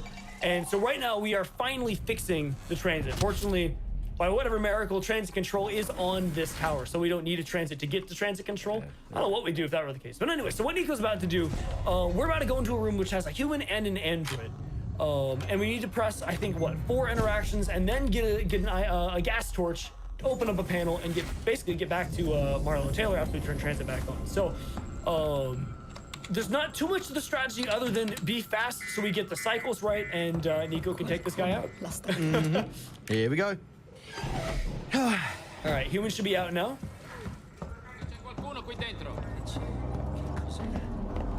All right, so as soon as I press this button here, I'm going to crouch. The human should come over to us. Yep. Yep, there he is. So the human is tracked there because Nico was running just a bit ago. Now we got one more thing we got to do. Because the android is out. There he is. Nice. Very well done. Good execution. I am happy again with that. Again, this is actually a backup strat. This is a backup strat which is made easier for the wheel. Essentially, we just want to clear all the threats so we can open up that little vent in a moment. But there are some strats to like open a vent whilst you're taking damage a little bit, but just to kind of clear the space in the air because, you know, obviously there's a lot going on for us. Might as well loot. We got a baton charge. Baton charge. Those are the rarest things. So we just used a very, very valuable baton charge for this strategy, and you use the baton charge in the fast strategy as well. So you use one either way. But so basically, we just secured M17. We just secured M17, didn't we? Yeah, because you were like, when we were practicing, we were like, well, what's the backup strat? It's like, I don't play no major glitches. So it's just kind of like, do it and hope for the best, really. That's kind of it. Like, you just have to be a little bit more stealthy. But essentially what we'll do in Mission 17 is that there is a human that is a threat in that bit. We'll just stun baton him, and essentially we can be stealthy from the rest of the point, because as long as you are stealthy in that whole mission, the xenomorph won't drop in the first area. So that's some pretty good going. Okay, so I'm gonna get our revolver out quickly because this strategy I think is extra cool. Few questions really quick, Nico. Go for it. One, since I saw a few times being asking, with the whole wheel and the whole setup, so tell us a little about yourself. Like, what do you normally do for like streaming? Yeah, I imagine no problem. The wheel happens more than just Alien Isolation. Absolutely. So Alien Isolation has been one of the games that I have got myself into primarily, and it's like I say it's like the main game I run, but as a majority, as of like the last like 6-7 months, I've focused primarily content on the steering wheel, which is to play games on unconventional methods, aka the steering wheel. And I've got now a team Unconventional Overkill, which is surrounding other unconventional streamers in any kind of different fashion and format of what controllers they use. I will actually go on to that in a second as well, because I actually do have a new peripheral very soon to be utilizing. It's not just going to be wheel content, it's going to be the Ultra Racer 64 controller that I will be utilizing. So essentially, like, my streams nowadays are unconventional playthroughs. So again, we did Undertale recently on a steering wheel, the Genocide route, which was like an immensely tough run, which took, I think it was the encompassment of like over 20 hours, 314 deaths alone on Sands. World first, by the way, which was amazing to be as accomplishment of. I just find any kind of game, I see if I can play on the steering wheel, basically. It's a lot of fun. It is a lot of fun. So yes, I do like casual playthroughs. I do speedruns as well. I do Silent Hill 4 on a steering wheel. I've done Jazz Punk. Silent Hill 1. So many games off the top of my head I can't remember, but still, is a lot of fun. Sorry, I interrupted you. I can attest for the high quality of Nico's content. It's absolutely fantastic, filled with memes and specifically cheese. The one that alerts is the James Made Cheese song. It's a lot of fun. It's people's favorites. For one follow-up, though, we did talk about it a little bit during the break, but during the GDU shows, we do like to promote runner wellness. So either during the end of this mission or the next one, if we go to time for a small break. Yeah, I think before we do the next mission, we could take a small break. That's no problem. All right, yeah, just let us know when we can. We're about to hit the end of mission 8. You know, we forgot to cover lore. Nico, we got distracted. Yeah, absolutely. We did, did we? Do you want to quickly catch up then whilst we're at it? Yeah. So the start of this mission, I think we covered a little bit of the start of this mission, but we ultimately we ultimately finally got back to Taylor and Samuels with the meds for Taylor. That's why we went to the whole medical area, just so we can try to help out our friend, which is not bad. We should help out our friend, but it was a very long process and a lot of detours to help out Taylor. So we're finally back, and then I did mention that Wait sent us off to do the transit, but we never actually introduced Waits. So Waits is the head honcho of the station. He's the marshal, and Nico, you started to mention it, that he has set up a haven. So right now we're in the Marshal Bureau, which is supposed to be his haven. So the people who have not gone rogue with their guns and started looting and hoarding stuff to try to outlast this alien have come to this haven, trying to stay safe in the haven.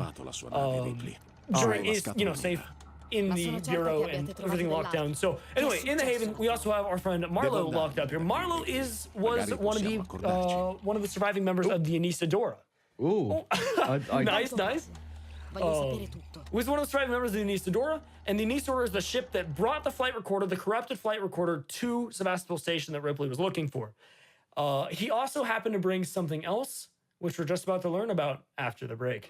Absolutely. So we'll take a quick pause here then. All right, right now seems like a pretty good time. Just so everyone's aware, during these longer runs, occasionally we do have runs that can go up to like about 4 hours or so. We do like to make sure that even though we can do it in one go, we like to promote runner wellness. So this will be a quick wellness break for not just the runner, but for all of us, in case you need to stand up, go to the bathroom, grab water, do whatever you need. This is a time just to kind of stretch your legs so you don't die of blood clots. It's a very important thing. As well, you don't get it very often watching speedruns, so you don't have to miss any of the action while doing that. We're going to be right back very quick. I do hope that you all have been enjoying the show, but we'll be right back. All right, we are back. Hope you're all refreshed, everyone. Hope you're all having a good day. So Nico, how about we continue where we left off? Feel free to count us in and we can get the time going once again. All right, 3, 2, 1, go. All right, so now we are on mission 9, which is basically like a big throwback to alien lovers who like the Alien movie and Prometheus. So just before we do go ahead with some lore, I'm just going to quickly do a little plug. So if you guys don't know who I am, my name is Nikoheart, a speedrunner, steering wheel speedrunner, variety streamer. Might even check me out on twitch.tv/Nikoheart. I stream like 3 days, 4 days a week, or depending on schedule, but yeah, you expect like 8 to 14 hour streams, or 8 to 12, sorry. Cutting down my hours a little bit. But yeah, please come and check me out sometime. It'd be lovely to see you guys over there. Dre, would you like to plug yourself as well, and also explain a bit about the lore? Oh, I was going to say Nico. Nico was an awesome streamer. You guys should check him out. He's been too kind, having me plug myself as well. Yeah, I'm not quite as full time as Nico. I try to stream, you know, Monday, Tuesday, Thursday, and Friday, and I like doing some speedrun related content. I've been kind of switching gears. I'm swapping over Resident Evil in anticipation of Resident Evil 8, which I'm very excited for. It should be pretty exciting to learn a new run. But so just as a quick interjection, go ahead. Yes, I will be doing Resident Evil 8 on a steering wheel when it comes out, so please expect Resident Evil 8 steering wheel well, not speedruns yet, maybe, but we will get to that at some point. Please continue. Also, just asking, so I saw people in chat mention this before the break. Yes. I'm assuming this is one of those missions where it's mostly just walking forward, because I heard people mention you order burritos. I mean, if I during this really chapter. wanted to, I could just kind of like lay back and just like, you know, one-handed drive, because this is a bit of it's a bit of an auto walker, yeah. Yeah, this is what we call the Mission 9 auto scroller. It's a fantastic mission, right? In terms of atmosphere, it is really well done when you're casually playing. It looks epic. That said, for the speedrun, it does get pretty repetitive pretty fast, because you kind of press W Sorry and to then press interject. E a couple times. Rich, what did you do? Why am I a reflection? Oh, good lord. Yeah, the helmet is doing a thing. I was seeing it for a second. That's amazing. Oh, good lord. All right, we should probably hop on the lore. So. Oh, yes. Sorry, I got so distracted by the by my face that I forgot to get heisted up. 6 missions, so 6 minutes of mission 9 left. It's all right. Please continue, Dre. All right, so mission 9 is it's basically, this is the one and only mission we do not play as Amanda Ripley. We have taken a step back in time, and we're in the position of Marlowe, the guy to whom we were just speaking right before the break. This is they recently found the distress call that was the Nostromo. They don't know it's the Nostromo, but that was the Nostromo, and they're going to check it out. We're like, dude, this payload could be huge. What can we get here from this distress signal we found on planet LV-426? You know, like what's going on? And so this whole atmosphere is inspired by the alien movie Prometheus, which I admittedly have not seen yet. So if I say something wrong, forgive me. But yeah, and so this ultimately, so we're on the space station right now. We're on the planet, and you know, it's a little bit dangerous. We are with our crew, Meeks, Heist, and Foster. Foster being Foster in the red being Marlowe's wife at the time. Yeah. Okay, so now we're going to try to, again, help our friends this time do an alternative routing. So we're going to use this little pipe bomb to go 3, 2, 1. Boom. Easy peasy. So now they can make a way through. We can, again, alternatively go up this bit with a heist. And then we're actually going to encounter the spaceship that was mentioned by Dre, which is pretty much a direct correlation to the movie Prometheus, if you guys have seen that. The real question is, will you get Runny Boy? It doesn't look like it today. So let's talk about Runny Boy for a second. There is a very, very, very, very, very, very, very, very, very rare chance that our buddy Heist will just literally sprint at you in space.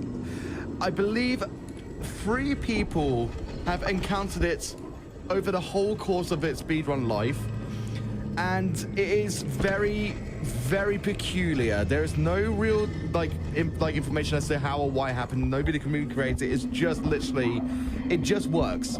Basically, as quoted by the lovely Todd Howard, it just works basically.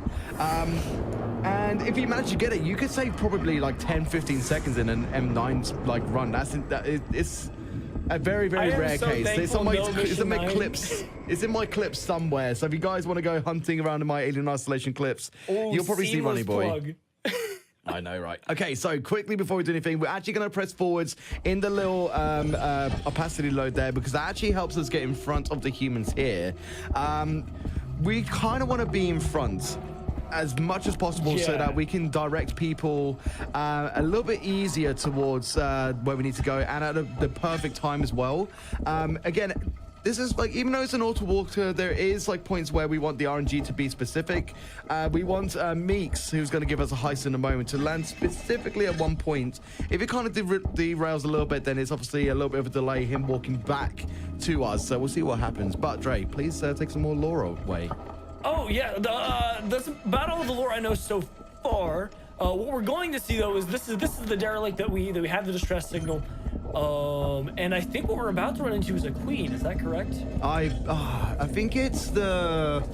I feel like I should know. I'm not. I believe it's the navigator, isn't it? Position. It's the navigator that's in the middle, from what I can Navigator. recollect. Okay. Like I said, I haven't seen Prometheus, and I think a lot of people will be like, "I'm jealous of you, Dre. I haven't seen Prometheus." From what I've heard, I feel like people are jealous that I haven't seen this. I just have a simple question that I just kind of have to wonder, given that you play these games a lot on the steering wheel, right? Yeah. So initially, I played on mouse and keyboard. So it's been a hot minute since I've not played it on keyboard and mouse. But there are a variety of different runs that you can do on keyboard and mouse. For example, the crouch clipping only. Crouch clipping only requires the actor of the mouse wheel to be able to bind to, say, the crouch button. If you do it at a speed, it will actually kind of advance you through doors, like as I mentioned earlier on. We've tried it with the steering wheel. We have tried that one with the steering wheel. It's just possible, but it's very, very tough, is the best way I can say. Very tough. The question I have is actually a lot dumber. I'm just wondering, because I know normally controllers can have wear and tear. Like, you had to do any maintenance on your wheel? So yes, actually. Because I wonder, because I've had controllers and the button gets stuck, they start drifting. I'm like, if you use this very often, I'm imagining something's happened, right? So, you know what's funny, actually? This actually will tie very well to talking about Undertale, because I did send off my friend Pal Dizzy here for repairs, and I swapped over to a recent purchase of the Switch version of this steering wheel specifically, because it got to a point where, when I was turning, or I was trying to do inputs, that it was unfortunately doing double inputs, or it was just not holding an input correctly. And then we switched over to the Switch wheel, and it was absolutely fine. So it was a case that it was either not recognizing, or it was double inputting to a point where it would cancel the input after the double input. So yeah, send it off for repairs. It landed in the perfect spot. Thank you, Meeks. Thank you. So yeah, we've had some repairs done, basically. And as you can tell, after repairs, it did have a little black mustache. It's now got a a little grey tuft in it, so you can tell through its repairs it's gained a little bit of age. But funny little story, actually. Funny little story is that we're going to be celebrating the first birthday of Pal Dizzy very, very soon as well, on June 11th. We are literally throwing a birthday party for a steering wheel. I'm not even joking. We got cake, balloons, the whole store. We're throwing a straight-up birthday party on my Twitch channel, June 11th, by the way. It's going to be giveaways, the whole lot. Merch giveaways. The more I talk about it, the more bizarre it becomes. So, there we go. There's an invitation to you, all of you GDQ chat right here. If you want to come to Pal Dizzy's first birthday, June 11th, 2021. Okay, did you want to hit us with a little bit of Lord Ray? Right there. Marlo just touched this. We just found the distress beacon, and he was like, "This is such a weird beacon," and he decides the best solution is to touch it, because you just touch mysterious things, you have no idea what they are, and then it turned off. He's like, "Okay, good. That's exactly what I wanted to happen." So they turned off the beacon, and they're like, "All right, we're ready to go." But he's observing that this is not something he's ever really seen before. Whilst he's doing that, his friends are setting up a winch, because they just found something huge, and that's what they're talking about. There, you can see the winch off in the distance, so we're gonna ride it down. Now we just had our bathroom break, thanks to the nature of the hotfix run, giving some runner wellness. But usually during an alien run, this is when we have about right around 60 seconds after hopping on this winch to run and do our pee break. Exactly. I mean, if you can P%, then you're absolutely fine. So, I hate this winch sometimes. It doesn't want to press E on it. I don't know why. The bump is a little tricky, but that's all right. You got it. I feel like as well. Yeah, I feel like as well. One of my sorry to interject. One of my bindings has added dead zone to it for some reason. So I am having to work around my own bindings, because when I did Undertale the other day, I added some dead zones so that I don't make any bad inputs, if you know what I mean. So I think I forgot to change it, but it's not an issue. Anyway, sorry, ectosis. I was just saying, in hindsight, we could have just made the break right here. Now I think about it. Yeah, we could have done this. Mid-winch I ride. forgot this mission was a thing, admittedly. Yeah. Again, this is All good. I don't want to say forgettable mission, but this is the slowest mission that it doesn't require a lot of our focus, right? I actually just thought it came later into the game. Oh, really? I thought it was like mission like 10 or something. I can see what you mean. Well, we're coming up into mission 10, speaking of. It's a segue into. So. And the way it all works out.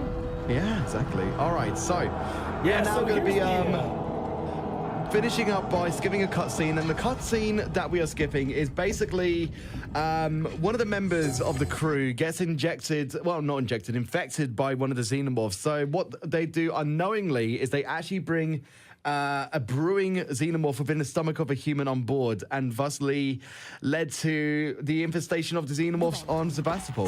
So, Yep, that's the second thing Marlo brought here. He brought his wife, who's filled with xenomorph babies. Yay! One, I guess. Oh boy! Hey, they're having kids! Yay! I just say Marlo was just ecstatic to hear that news. Nice. It's I'll be honest, I had that one written down. Oh, goodness me. All right, so we're now going to be getting our favorite weapon of Alien Isolation, which I'm sure many of you have seen before, the flamethrower. The most, like, beneficial and, like needed weapon of this run. Because we're going to be using it to actually, to shoot at the xenomorphs, but in a very, very effective way, because we don't want to waste fuel. When we're on Nightmare, we forgot to clarify this as well, but we might as well do it now, seeing as we have the flamethrower. It's perfect timing. I was waiting for this. Is you use 2 times the amount of fuel that you would say a novice, so we have to be extremely sparing with the flamethrower. So what we do is we do like quick bursts of the flamethrower. So basically we literally just tap it. Now I've obviously got it onto my my little gear shift here, so I can literally tap quickly.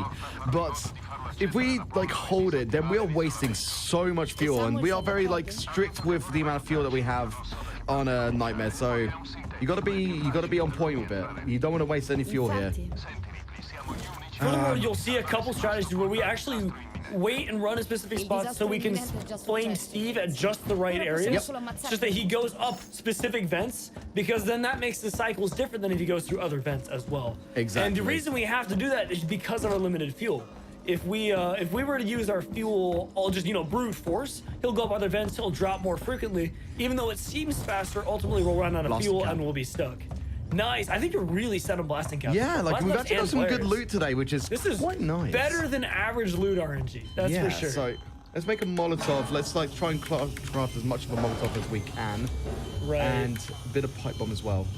Another fun fact as well about this, loot, is that you don't want to, I guess for this, we'll see a little more later, is that for the Molotov, you don't want to fully craft it until after mission 12. Mm-hmm. It's good to like have things ready to craft. I mean, because you do have to use scrap as well to craft an item, but if you can get everything else sort of like prepped towards it, then you can kind of manage building items down the road. Now, I'm gonna do the backup strat for this. There is a strat here where you can like bring the attention of the forthcoming xenomorph over to the left side, and then you can kind of run upwards. But I'm just going to sprint burst my way through, and we're going to be doing a well-debated strat called the Boom Room. Now, this has been contested as a major glitch or no major glitch for the longest time. It's the best way we can say it. And then they just kind of gave up with discussions for a bit, so we just kept it as a no major glitch. I mean, as not a major glitch. So what is essentially going to happen is that we're going to be entering a room in a second. It's going to go boom, so headphone users, please beware. It's going to then temporarily disable the xenomorph. Boom! Temporarily disable the xenomorph from dropping up until the server room, essentially. Now, we are also looking out for a red tint. If there is a red tint, then it means we have to actually enter the room to the left and then open up a door to reset the tint of our screens. Luckily, we did not get it, so we actually saved about 5 seconds from not having to correct internal game issue. Now we can just run the rest of the way. Now, we're going to pick up some loot here as well. Dre, did you want to take over for a little bit? Oh, I think you asked a question. What was that? Yeah, what happens if you keep the tint?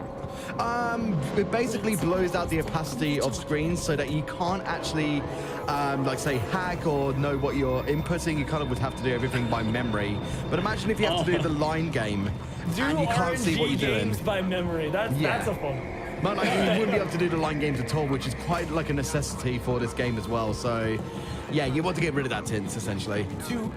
To reflect on a couple questions I see in chat, to reiterate, I guess, Steve is the speedrunner deemed name for the alien. Yes, reason being that we've dealt with him enough that you start to fall in love with him. He starts to become like really cute, more so than scary, and it's just Steve. Steve's our home. And again, this game is run in Italian. It is 30 seconds faster of the language packs. French is technically faster. Italian, by most speedrunners' preference, Italian is preferred by majority anyway. The audio cues are easier to hear in Italian. Yeah, exactly. I should have asked are her French, important by for the the way. show. I should have asked her French today. I do like the French. We should have done, actually. Yeah, we could have swapped. Next time, I have a next French time. flag in my room. I should have thought about that. God damn. I forgot too. A lot of people asked if it's Italian flag. Nope, it's French. Well, to be fair, if we do get the race into GDQ, we'll make sure that it's in French because it'll actually be beneficial because we could save like a second or so. Yeah, it's about, what, 1.2 seconds? Yeah, that'll be a problem. I literally saw this the other day. I'll make I've up for been the 20 lied to. minutes. It will. Any second. Well, we'll make sure to Gosh. run it on novice primarily for the race, but again, it could be incentive for Nightmare. gosh. That'd be fun. I should probably cover a little bit of lore, maybe not in lore, but just the background of what's going on Yes, here. please so, do, yeah.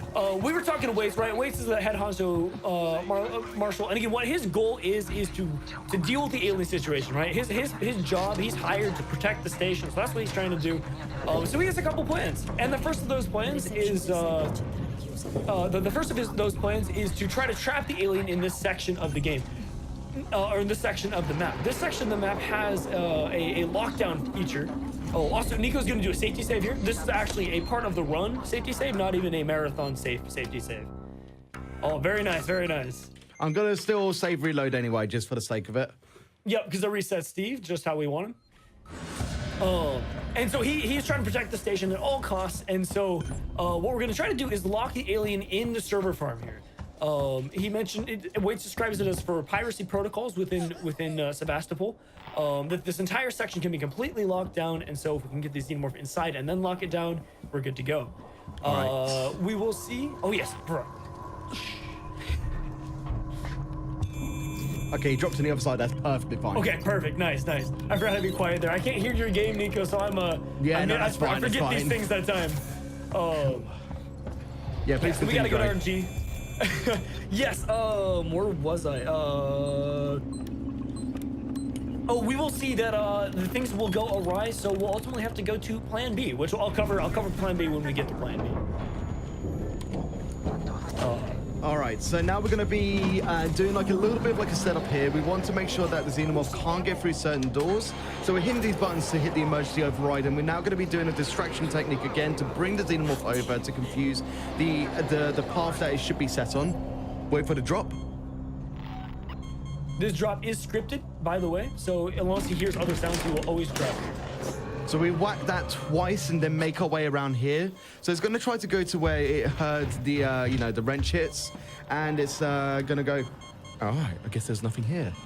We're going to now craft a noisemaker. Noisemaker is beneficial for mission 15 as a backup strat. I'm also going to build the med kit. I'm going to heal just temporarily. I'm also going to check what else I can build. So Molotov is fine. Pipe bomb is fine. All right, flamethrower we'll bring up. I'm going to do another safety save in a second. And the backup strats for exiting into Gemini. Good luck to you. All right, here we go. This is similar to Mission 3. This is very hairy. We are assisted by the flamethrower, except that we have humans directly in our way instead of Steve hunting down humans. So it's a bit tricky. And I am going to the keyboard to do the menu bit because we don't have as many inputs as we want for the wheel, so that is allowed in this instance. But obviously, if you are able to map it, then you can. All right, here comes the exit. This is again quite a risky area, so let's get I'm some. gonna let you focus here. Yeah, let's get some bless emotes in the chat if we do have any. That'd be fantastic. Here we go. So backup strat. Here we go. Run all the way down to the bottom. Sprint burst. When we're at the top, Dove vado? run. Okay, good. He's not in the way, so we can just literally run now. And we just do a random scream for no reason whatsoever. So just Ripley scared. Oh, Fantastic. Yeah. Every so often in the game, I Nice, no think shot it has as to do well. with when you're like if the game has some sort of lapse in what your height position is, or Ripley will scream. A fun fact is in Mission 10 here, there is a door that every time you look at, Ripley will scream. Has something to do with the geometry. It's so of the floor, funny, man. But it's the scary door. The section where it is, we just finished, but it's in that last low end section. So welcome into one of the most hated parts of Mission 10. Gemini usually is another run killer, so we need to make sure that there is a lot of focus for this bit. So let's touch on the lore very, very quickly here, and then there's going to be a good bit of focus. Oh yes, but this is so the lockdown failed, and so Waits has sent us on a second plane. That's pretty much all the lore there is. I just want to say that this is arguably the hardest part of the No Major Glitches speedrun. It's my personal hardest. Some people also have a difficult time with a couple of the later missions, but personally, this one kills the most of my No Major Glitches attempts. Yep, and mine too. Because if the xenomorph is not in the right pattern, oh boy, yeah, we have so little fuel. We have to get exactly the right cycle. Okie dokie. So hopefully, Android here will go over to the left. Perfect. That means we can go to this computer without it realizing that we're touching its stuff. Oh, all right. Here comes focus point. Dove sono? Oh, this is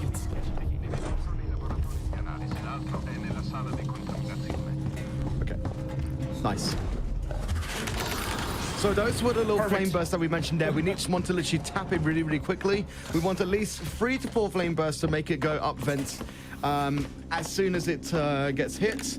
So we did the 3 flame bursts, it goes up. That's the pattern that we wanted to be in.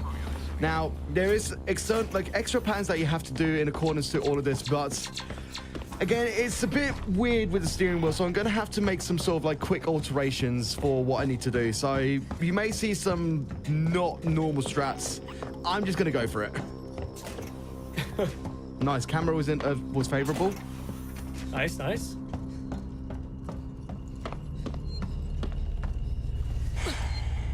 Here we go. So we're going to get a drop of the xenomorph in a moment. You can hear it. Nice. Perfect. That's just the right cycle. So far, we're on cycle. This is good. It's actually really good. All right, let's see how this goes. This is where the cycle can tend to get messed up, though. So we'll fingers crossed. We are going to save here. Oh yeah, save. That's good. It dropped upstairs. Perfect. You're still on cycle. All right, get the... Okay, so I'll explain what's about to happen up here, unless you need to focus. Yes, I'll focus. Okay.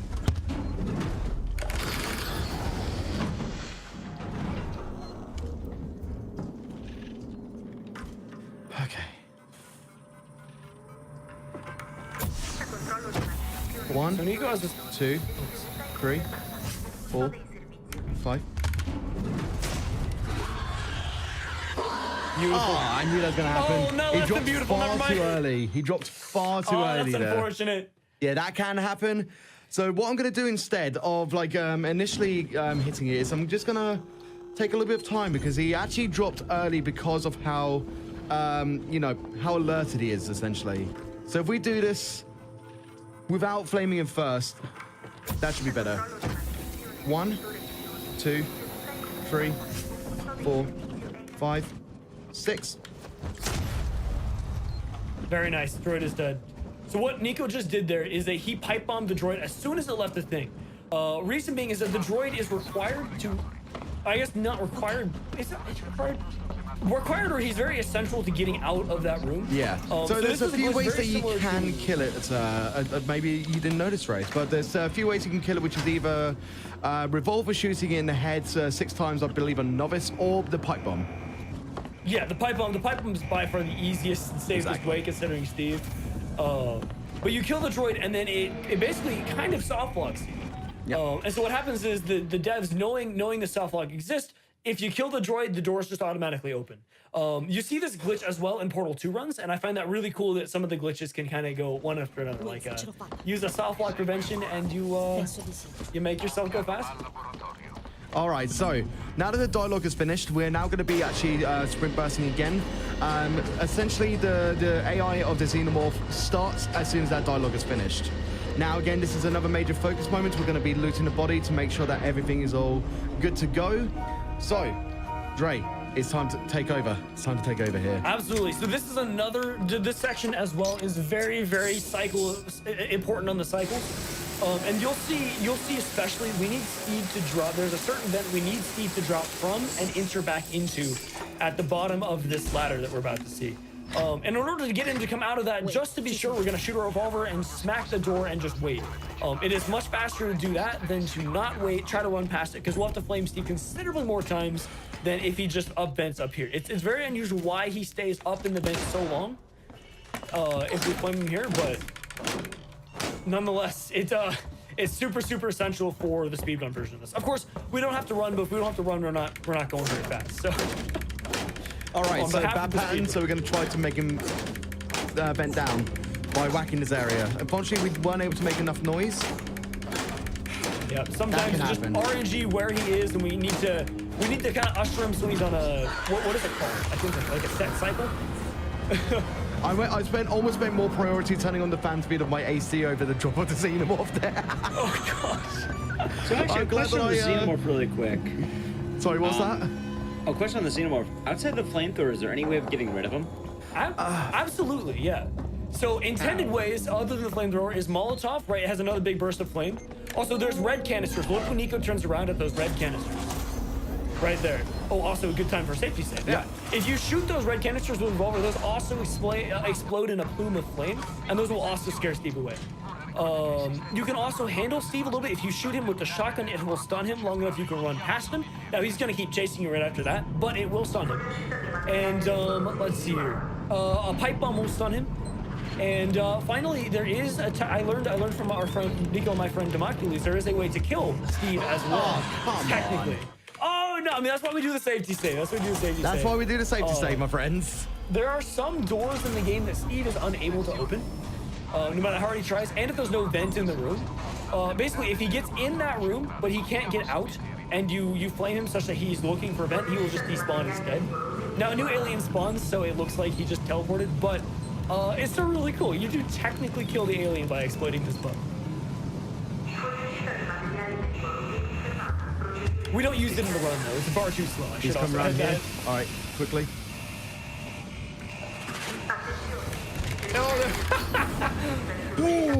Oh, baby, that was clutch.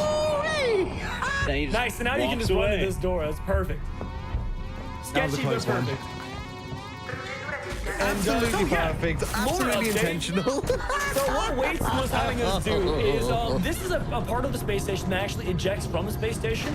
It is known as Project KG-348. So we are orbiting around the planet KG-348, and this is a lab that's supposed to be able to launch off the station to get closer look and study the planet for mineral resource harvesting. That said, what you can also do is fly directly into the planet and killing everything inside of the lab. So Ripley used us as alien bait because he knows how much Steve likes following us around, and he just launched a station with us in it. So we are now desperately trying to get off of this thing. Nico's doing a safer strat here to save a bit more fuel, being on the wheel and doing a marathon. It's not too much of a time loss to walk here instead of run here. It's like doing a Adagio waltz instead of an Allegro waltz. You know how it be, my music people. What? Maybe. Oh. Really? Dang, he's being feisty. He's been so feisty today. I'm actually so shocked. What? I don't want to get in here. Why am I getting in here? Why? Oh, because the strat's different, I can't afford. He will go straight to the vents if I do that. I'm actually freaking out right now. I'm actually feeling the nerves. GDQ pressure. Hey, that's all good. Steve just wants to be famous. Yeah. Oh. There he is.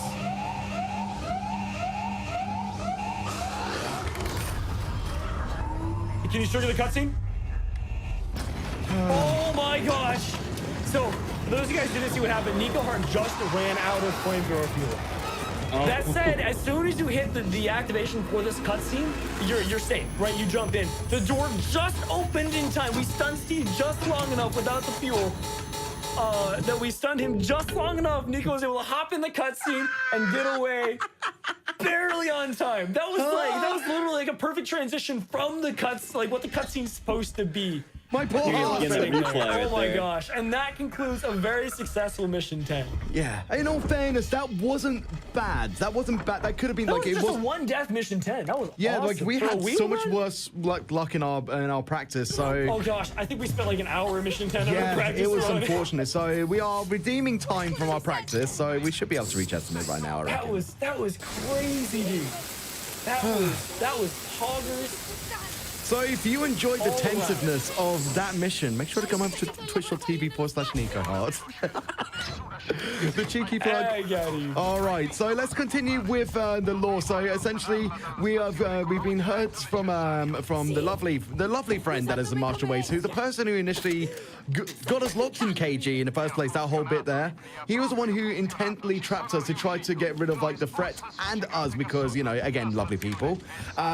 We got back in touch with him and we're just kind of like, why knowingly did you do that? And he's like, I had no choice. I had to. So we're gonna try to encounter him to give him the 1-2 with our dialect. It's actually a really cool take on the trolley problem as well for anyone who likes to consider the what's the word for it? I guess the psychology side of things. Well, it's not psychology. What is it? Ethics? The ethics side of things is it's basically a glorified trolley problem, which I find very, very interesting, and I love that they squeezed that into the story of this game. Mm-hmm. This bit is a lot of fun because there is a handful of ways that you can do this. I'm actually, you know what, Dre? I'm actually going to take a little bit of a tip from the World Records Rumble. This is something that we didn't do in practice. I'm going to see if I can make Dre react in a way. I'm not going to tell you what it is, Ray. I'm not going to tell you how I'm going to do this until I do it. Sounds like I'm in for an awesome surprise. Oh, tell me about the debacle bot, too. But yeah, up until this point, like, we just encountered a load of humans over there. They're a bit like, that's a human that we don't know. Why is it there? So it's kind of like now on the lookout for us. And, that's the best way I can say this. So, yeah, Ray, do you want to take over for a second? Oh, I was gonna mention, yeah, so the bot that Nico just activated, it has Herald on the side, so a lot of people call it a Herald. It is also known as, I believe, a debacle bot. Damabot.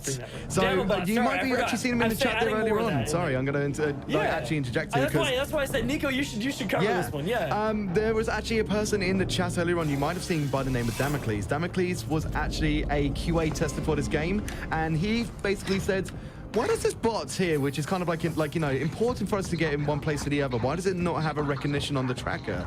So the guys that created Assembly said, okay, we'll give it like a little bit of a life form, so that way you can actually see on a tracker, and by that, it is known as Damobots. It's pretty cool. Heck yeah, dude.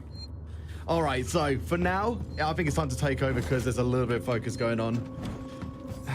Absolutely, yeah. So, Nico just dropped a safety save because this part is a little bit sketchy. We have a security guard with a revolver, and like we mentioned, in Nightmare modes, revolvers are deadly. They can quite literally one-shot you, and if they don't one-shot you, they did anywhere from 40% to 60% of your health, depending on where it hit. Which makes them incredibly deadly because just 2 shots of revolver and you're almost certainly dead. All right, so we're gonna whack the side here, go around, do this thing. By the way, there was a question in chat, so we'll reiterate. We're using a software WASD or ReWASD with the RWA Apex wheel, which is recognized as an Xbox 360 controller to convert into keyboard and mouse. I love how I was mid reply typing that one up too. Okay, you ready? Yeah. Dead. Oh, there we go. That was much safer. Much safer. I like the fact that he kind of ragdolled a bit there. That was kind of funny, wasn't it? That's the best part about the shotgun in this game is the ragdoll. Come on! Oh no! Nico, not again! Don't repeat Monday. Or Tuesday for you. Android, please. Will you not? I don't like you. Quite a lot. That's my rhyme. I hope you enjoyed it. There we go. Yay, rhyme time. Mad skills. Mad rhyme. Okay, I'm gonna shoot this android here because he's in our way. Oh, very nice. Good droid tickle. Droid tickle, exactly. So, the next bit that we're going to be doing here is there's a little cutscene trigger there. Basically, it's going to activate the dialogue. Oh, we just got a shoulder. Very nice. Oh, my when the droids goodness are me. sideways like that and they turn around to grab you, it's very unpredictable where they're going to grab you exactly, which makes the droid tickle more difficult. There is a revolver guy above, or wait, was that loot? Yes, it was. Like, we don't need It's it. because you reloaded, I think. No, it was scrap. So, all right, so no sniper, please. We got no sniper, that's perfect. So, essentially, if there was a sniper there or revolver guy, then it would have been instant death because they love to shoot you. And if they get a hold of you, it's instant KO pretty much because they'll shoot multiple shots, which is it's a lot of fun. Now we're just going to make our way back to the Colonel Marshal Bureau. Basically, we find out that Ricardo, our friend Ricardo, is the only one alive around there because, unfortunately, everyone else met the sad fate of the encampment of a xenomorph, which is always fun times, isn't it? Not the xenomorph, the androids. Yes, that's it. Sorry, Android. Thank you. Thank you. I mean, they're as creepy as the xenomorph is supposed to be. So, you know. Yeah, same thing. You know, I guess the things that threaten us anyway.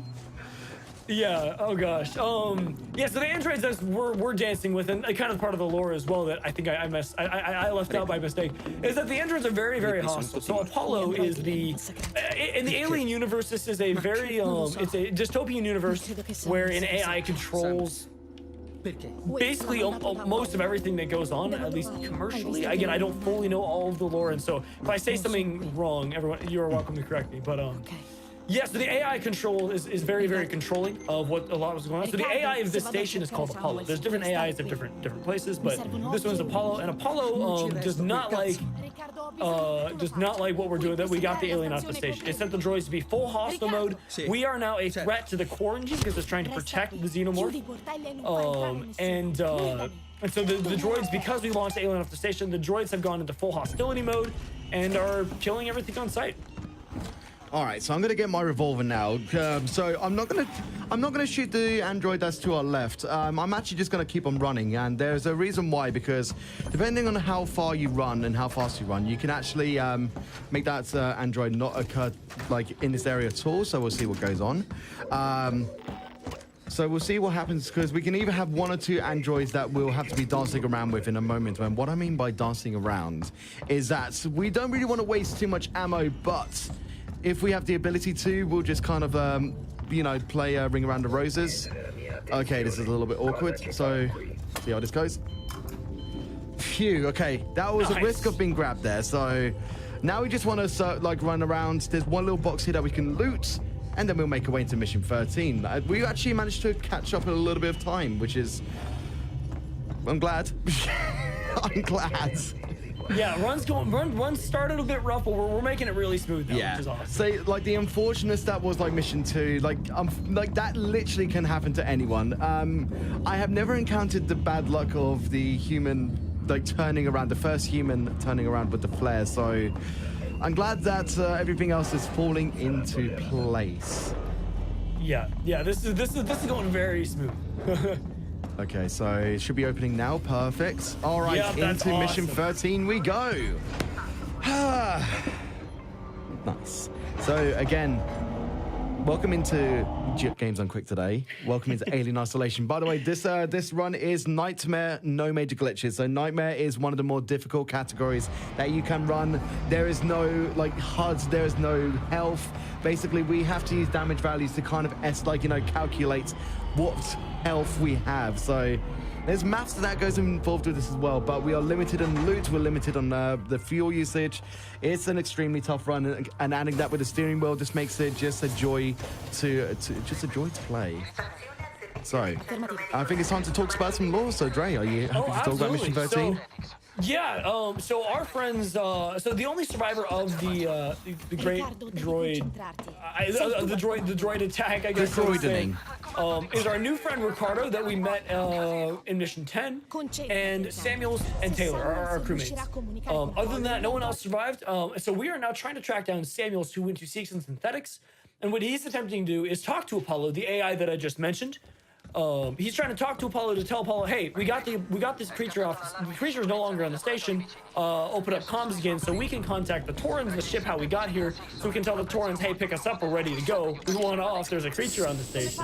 So Ripley's trying to follow Samuel, help him out with that, and we're back in season synthetics. I should note as well. This is where we left mission 7. Yes, that's correct. So. Do you want to say like a cool thing about like this, like the map usage as well? Yeah, one of my personal favorite things too it's one of my personal favorite things too about this game is how elegantly it reuses portions of the map. It makes the station, like the station is supposed to have this feeling of being really, really immense, but of course it takes a lot of time to add this much detail to a game. And so, you know, you can't just whimsically make the game as huge as possible. So this game actually reuses a lot of the areas, except you kind of go to different parts of the areas and you do different things in the areas, such that it just really makes the map feel really immense. Like By the way, headphone users. Sorry, should have mentioned that a little bit earlier. I got carried away. Yeah, that's all good. Like, I got carried away as well. Just to answer a question in the chat saying, but why the steering wheel? I will reply, why not? I like to play games unconventionally. I plan to bring a lot more peripherals into my realm of play. So right now, it's steering wheel time. No we Superman didn't get the minor glitch for what we like to call Superman, so we lost 2 seconds there, technically.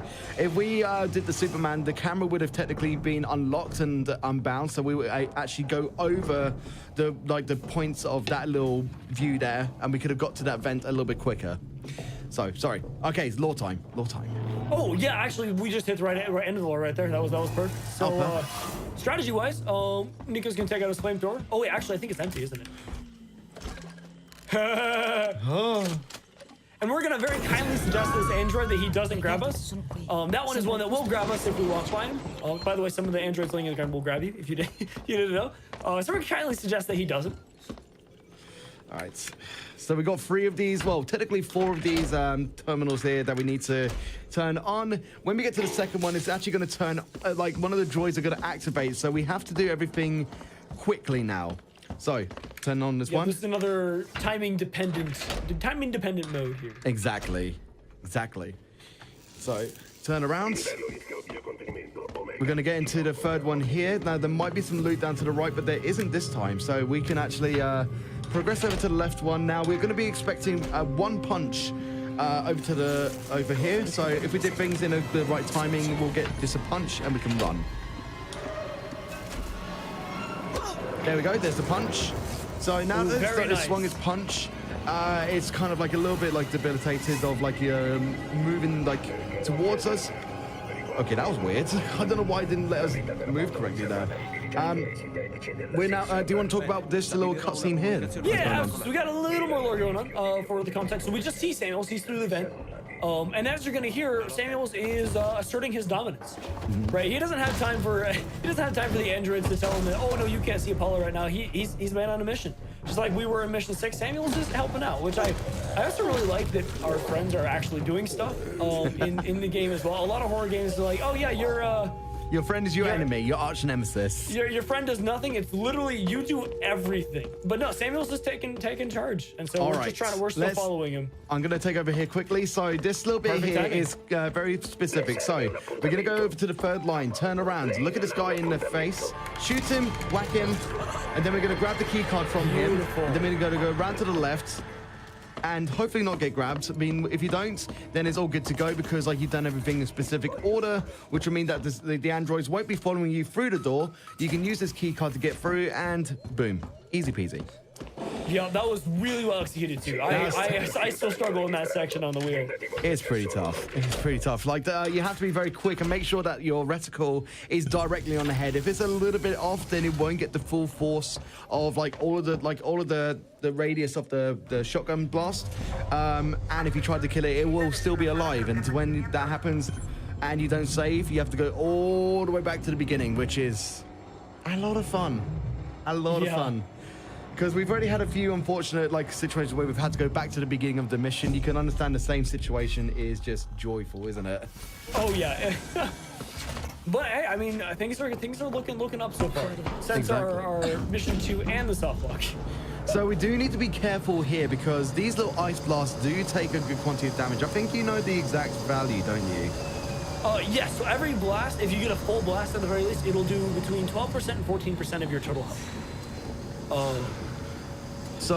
Yeah, because we're doing the wheel, we need to be a little bit safer. Oh, I'm sorry, go ahead. No, I was literally going to say, so yeah, I'm literally just taking my time for these ones because I want to be a bit more conservative of my health.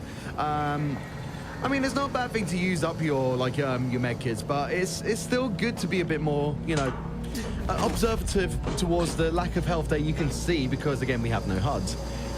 All right. And then the next thing we're going to be doing is coming across a few androids. I've had an unfortunate situation where the androids have not been playful with, well, they have been playful with us. So we're going to take a safety save just before.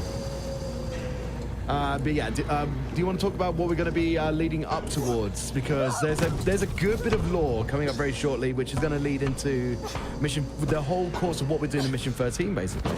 Yeah, so what you guys are going to see is we're going into Samuel's room. We'll finally have caught up with him after this next room. And he has set up basically this, it looks like a big MRI device to try to talk to Apollo. Now, it is important to remember that Samuel is an android. And that is how he's making this work, right? So he hooked up a ton of power to it, and I don't know exactly how it works. I think he's doing a bit of a somewhat of a broadcast to Apollo, I believe. I think it's it is like almost like telephoning into to Apollo. Yeah, it's the best way we can say it. We will see. Unfortunately, though, that it doesn't go very smoothly. Apollo will eject that, and the amount of power surging through the area. Samuel's just not making it. We'll see that, but then I'll continue the story once that happens. So I'm not getting too far ahead of myself. Oh, fingers crossed for a good cycle still. One punch. That's fine. Nice. So if you take too long there, you could incur a second punch or a straight up grab. When you get grabbed at, it takes off more health than a punch. So you just want to be stealthy enough to just get just take one punch basically. Again, the single punch is usually fine when monitoring health, but yeah, this bit's actually a lot of fun. Do you know why this bit is a lot of fun? People who have played this game, I'm gonna be a little bit cheeky here. I'm gonna be a little bit cheeky here because this part can be so stressful for the casual player until you realize the order of things. You'll find out very shortly. But first off, let's see if we do incur a dialogue glitch because this game is known to have dialogue glitches here if you take any deaths. Let's see what happens. Oh, yeah. Yeah, we got the unfortunate glitch. Yeah, we got the unfortunate dialogue glitch, so we have to add 42 seconds on. This is exactly what I was talking about. So basically, if you want to do this bit here, just go clockwise. Good thing I explained the lore preemptively. Yeah, exactly. So yeah, you just go clockwise. Literally just go clockwise. That is the order.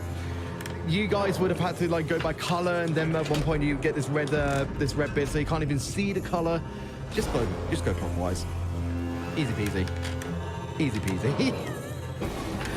Oh, that's interesting. I haven't had, you know what's actually interesting, Dre? I'm gonna say this to you because you might understand. Since I changed the FPS, that's the first time I've had it in a very long time.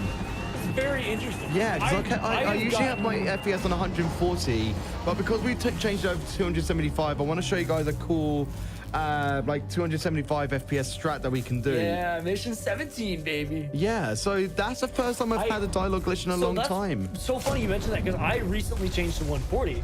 Oh. And I recently got my first dialogue glitch. Oh. So. I like that's an interesting comparative. Yeah. So now we're going to be... So we still don't know what causes it. Yeah, no idea. So now we're going to be basically going back the same way that we went. We just have to try not to alert the androids. I mean, if we do alert them, then we just do a one shot to the stomach, like this guy. Because we didn't actually stun lock him, because this one might grab us. Yep, I knew it. So because it didn't actually go to grab us, it didn't stop the animation of grabbing for 10 seconds. Basically, it's kind of once you enact it, it won't grab for another 10 seconds. So because that first one that we shot at didn't go to grab us, that meant that the animation was still open to be used. So, by the way, don't press E too many times on here. If you're either using a mouse to bind to E or just like tapping in general, don't tap it too many times because you might have the unfortunate tram glitch where the tram will literally just despawn and you'll just fall. That happens to a lot of casual players as well because you'll get scared in a moment. You're just like, press E, I want to go on a tram. And then you'll just go dead. You can't actually save it, but you're still soft lock. Well, yeah, exactly. You'll get you're usually soft lock lock unless you fall into an exactly the correct spot. Then you can actually run through and you can drop down to the same area we were in Mission 7. Precisely. This is actually a strategy used in 100%. It's really pretty cool. Yeah. So it's not useless, but if you don't do it exactly right, you won't get in the spot because you have to peek and lean while you fall to cancel a fall damage, and it's a bit of a mess. It's tricky, and then you have to not fall into the soft lock zones afterward too. Right, we are coming up to our favorite section, which is Loot Haven. Yes. Loot Haven basically is where you get all the EMPs, all of the Molotovs, all of the everything. You guys can rejoice having known that you have the encompassment of so much loot and ammo. But the funny thing is like, we're going to be removing our weapons very shortly because when we come up to the point of the actual main Apollo core, we have to sacrifice our weapons. That's not a fun time. That's not a fun time. No, not at all. It's the news challenge, right? The game's like, we made this too easy with all these weapons. Let's make it a bit more interesting. Exactly. But yeah, the reason there's all the oh, what's up? No. Go ahead. Sorry. Okay. I had something to say there, so please go ahead. Oh, that's all right. Yeah. So the reason there's all that loot in the room as well is when we had those droids earlier, before the whole Samuels area. What we did is we knew which one had the key card, so we actually got the key card and got through the door. What the intended way to play that is to wait to go into the big room and then prepare ourselves for a huge fight with the androids. They take about 4 or 5, actually I don't know how many minutes. They take a good couple minutes to get through that first door, and then the fight begins. So the intent is you have the loot for the fight, but alas, we don't need to fight them. We know which one has the key card, so we get all the loot for free, which we can use later, which is really handy when we have to give up our weapons. Exactly. All right, so Mission 13 is so much fun. We will immediately do a safety save when we get to a certain point because if we mess up, we have to go all the way back, as we have mentioned quite a few times. We're also going to try and do a little glitch here, which I don't think we'll get.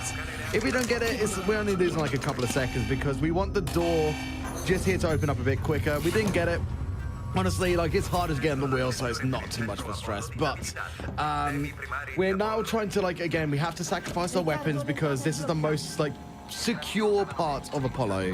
And, there's, like, there's a big sort of risk of security, like, they don't want any threats or anything like that to trigger the androids on the bottom bit because, they are in work mode. The moment they see a gun, they are immediately alerted. So we're going to try to be good Samaritans here, basically.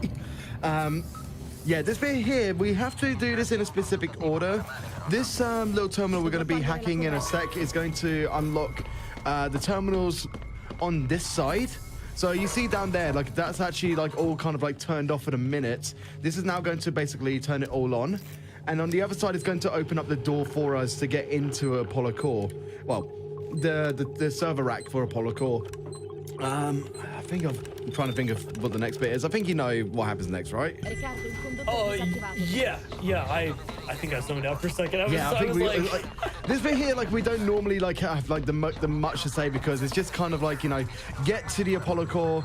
I mean, at the same time, Drex does a run called No CC, so there's actually a point where he will have to try to do a specific setup to like skip going into the whole server area. It's so much fun, actually. It's a completely different glitch tech. It is arguably it's actually by a long shot the hardest clip in the category. Yeah, it is. And it's actually my specialty clip.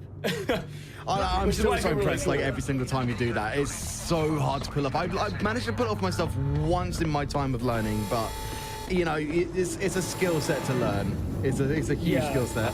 Once you figure out the feel for it, it becomes nice, but getting that feel, I will not lie, I spent way too many hours rinsing and repeating trying to get that deal. We can run up to here. Some people forget to run there, like that little bit, like because like you've got the whole like top part, you've got full ability to run. Now we're going to be doing a safety save. We're going to not do one of the major, like the minor glitches that is allowed, which is called the mask peak. Unfortunately, I don't have enough buttons to be able to peek, so we are not going to factor that in, which can mean one or two things. That there will be an android in our way, we will get grabbed and take a bit of damage, so I might just actually heal up quickly. Honestly, I might just heal up. It's better to be like more safe than sorry, especially with how bits of the earlier run went today. Here is our mask, and oh, nice. Hey. Nice little sensor. So as we're coming out and putting away the mask, we could actually peek, and then that mask would be like kind of like fixed to a point of our arm. Now we got very lucky. Usually there's an android just there. Now as we were running into it, it's obviously going to grab us. But if we had the mask, we'd actually go over, we'd be warped over to the other side of it, take a punch, and then we continue onwards. So the mask peak is essential for time and also health. So. But like I say, without having to do it because of like not being able to bind the peak. Yeah, you got the good RNG anyway. We got lucky. All right, so it's time to turn back around. Now we need to go over to the servers. We need to really. Okay, let's go this way. Where is he over there? Friend again. All right, let's go this way then. Let's go this way then. So sounds like a plan. Yeah, so that can happen sometimes. You know, he'll kind of like try to find where you are. It's better not to take any damage, so let's go over to the side and activate 3 terminals. Now we'll open up the dome terminals for us, and we're going to be pressing this button on the other side here. This is actually going to lessen the security of the hack that we are going to be doing, because if you don't lessen the security, it's almost like impossible to do human inputs. Yeah, it is theoretically possible, but it has never been done by a human. We made a task that does hacks as fast as possible one time, and the biggest issue is that the game drops inputs on the hack. And so with the task is only done a couple times because it has to get exactly the right RNG of the order of the symbols, so that it can go between the symbols fast enough before the input is dropped and enter them before the timer runs out. You have to enter 5 symbols in 2 seconds, which doesn't sound bad, except that you need, I think technically 0.4 seconds per symbol because of the input drop. Okay, so let's also talk about those mini games that we encountered. The reason that we are trying to specifically go to the white mini game is because it's so much easier and so much faster for us as runners to go to that one, because all we have to do is literally tap lefty, or left, righty, till we get to a point where the lines line up. All the other ones are kind of like time-based, where you have to wait for the input to like come apparent to you, but that again can be a huge time loss. The green puzzle is the absolute worst puzzle available. We back out of that if we see a green puzzle immediately, because it's just like even I can't do them. I tried to do it casually. I don't understand it. I don't understand. It's kind of like I should probably try to cover it more. Real fast. Yeah, if you want to, yes. Yeah, so what we just did, we just skipped the cutscene, and this was us talking to Apollo. Apollo, like I mentioned, is the AI on the station that kind of controls everything that goes. Ripley is like, okay, I'm here. I'm serious. We got the creature. The creature's no longer on the station. Let us open up comms. Stop being a stupid head. We want to leave. And Apollo's like, no, there are still more aliens on the station. Apollo, and, you're a poopy head. Yeah. And we're good angry video game nerd reference. Yo, what there. the heck, Apollo? Where on earth are the creatures they're talking about? And so ultimately, Apollo opens up a ladder beneath it, which leads us to the engineering deck, where Apollo detects these creatures. Now, of course, we're right? Like, there's definitely no creatures in the station, right, Nico? Yeah, oh yeah, none. Absolutely none. Yeah, none. No more. I mean, there was one Steve, and now thanks to us, there's 0 Steve. Exactly. Spoiler alert! Spoiler alert! There might be more than one, but I'm not going to tell you much more just yet, okay? That's a surprise, my friends. Are you trying to say that Steve lives in our hearts? Yes, exactly. Yes, you're exactly right. Take a little bit of my part now, Steve. I thought you were going for like the little bit of Monica song with Steve. I could do. I'll do the mashup I'll make a mashup of that at some point soon. Okay, so we're actually going to be doing a strat here, which is going to be laying down this EMP mine. The android that we just alerted is going to be trying to follow us, so we don't want it to deliver any damage to us. So we put EMP. It just wants to help, so we're going to help it. It goes into the EMP mine. It triggers it, and boom. It's now temporarily disabled, so we can actually go into the vent in good time. Now, again, because this is a nightmare, it actually comes out of the stun quicker than Novice, I believe. Don't quote me on that, but I believe that it realizes where it is a little bit more quicker. There is another android that's going to be coming up on our way. We're going to throw it in the EMP mine after we've done the first little terminal that will turn on with the maintenance jack. So we'll be tickling it with our fists next time. Just asserting your dominance. Asserting dominance, absolutely. That way you can make this whole little section easier here. Otherwise, we'd have to like be very, very sort of like quick with momentum and stuff. Here we go. And 2, 3, 4, 5, 6, and dead. Nice. Very nice. Can't complain. We Dominance have more asserted. safety. Exactly. We're still trying to find again alternative routes. I'll keep on deliberating that as like a common running joke.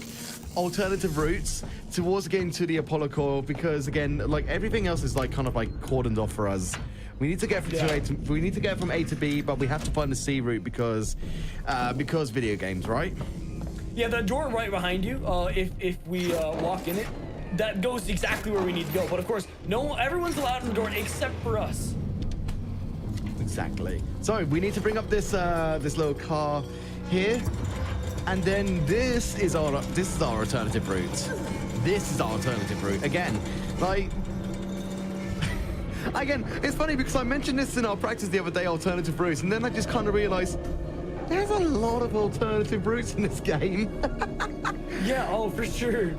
Okay, so the next bit, we are actually going to be doing a safety save because there is a soft lock again that can happen. We mentioned about an earlier soft lock. There is actually a soft lock that can happen very shortly where we are basically going to wait at the door for like a second. And the reason that we do that is that we want both of the androids that are in view next to one of the doors that are going to like close in a moment to go through. If both of them don't go through, then it could actually cause the situation where it's like I think the door's closed, but it's not. So I had to make sure that the door's going to close there because I had a soft lock recently and it was not a lot of fun. So when you go to unlock the door soon, the game thinks that it's already open, so it'll try to close it when it's not. You know, it's kind of like the inverse. So you can't get through that door. It's a soft lock. So yeah, it's a lot of fun. Basically, it's a lot of fun when that happens. Yeah, the soft lock is not it's good. I mean, good time or not a good time, depending on if you're going for soft lock percent, maybe. But it's also possible it's a soft lock in mission 1. So like, you know, soft lock percent ends in mission 1. Nice. I think it just missed us as well, so we actually kept a bit of our health. The best possible situation. Pretty spicy there, actually. I think that's the first time I've done that in a very long time. Cool. Yeah, so, that was like, yeah. Dr. Coolman would approve. Oh, bringing back the dead for a joke. How could you? So he betrayed us. I keep on saying so as a way to like assert myself. Sorry. We are now going to be making our way to one of our most favorite parts of this run. I know that Egdisis has come across this as well. He's also run Alien Isolation, did you know? So, yeah, the nest is so much fun. You gotta love the nest. I will be honest, the nest is my favorite part of the Alien Isolation speedrun, especially no major glitches. there's something about, again, the atmosphere of the nest paired with the fact you're flying through it, dealing with they're in your imagination, of course, because they're not actually on the station. With dealing with the creatures down there. What's the word? I think the word for like the life that lives down there. The flora? I don't think flora's right. No, that's like I can't remember actually. Anyway, dealing with their friends that that reside in the reactor, and fauna was the word, yes.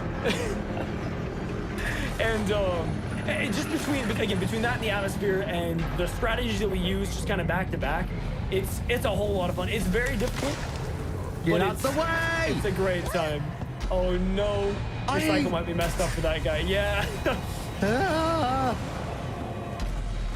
Okay, that's fine. That's fine. These androids, man, I swear. He realized we were doing a marathon run. He realized we were doing a marathon run and just kind of wants to wreck my steeds, basically. Okay, we are now going to be doing the main pinnacle point of mission 14.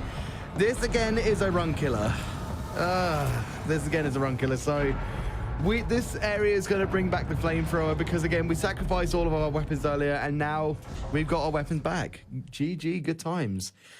But again, this part of the mission is where everything has to be done on such a specific time basis. I need all of your blessings. Very cycle dependent. I need all of your blessings, all of your love for this one, because this can go as relating to this category named extra mean %. This is where the extra mean % happens. Here we go. So the first thing Nico did right there is because he stood it there. So he had some face huggers that were heading his way. There's a small glitch where if you stand in that exact position for the keyboard, the face huggers will disappear. They'll despawn, no problem. You don't have to worry about it. All right, we got our flamethrower ready. And Nico said is gonna mostly change my mind, had me cover what's going on here. So first we have a scripted alien right there. So we're gonna flame him right away. Now Nico's gonna run this way. It is important to make noise this way because we need, when the next alien drops, we need him to drop on this side of the tunnel. Now it's important to know that these tunnels are safe from the aliens. Not necessarily their children, but they are safe from the aliens. They are too large to fit in here, so you as Ripley are safe from the tunnel so long as there's no nearby facehuggers. Okay, now we're running. Speaking facehuggers, we got one right around the corner here. Gonna get nice, that's a really good shot. Very well done. Yeah, very, very good on field. Now we got another drop right there. It's scripted, so we have a little time to run past it. Oh, no, it's not good. We got a drop. Oh, no. So Nico's gonna try to get in this vent right on time. I couldn't do anything. I couldn't move my hands well enough. He did not listen to the flamethrower. Very tough to do in the wheel because you have to like maneuver your hands super quick. That's almost like a rip in that whole bit. Yeah, that's what makes the wheel run, this mission particularly difficult in the wheel run, is because of that. You don't have that dexterity to move your mouse, point the flamethrower, and strafe all at the same time.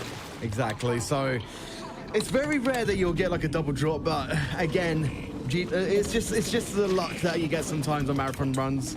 I never had to like encounter such a situation where I have to quickly navigate that quickly. Usually I have a little bit of a leeway time, but not this time.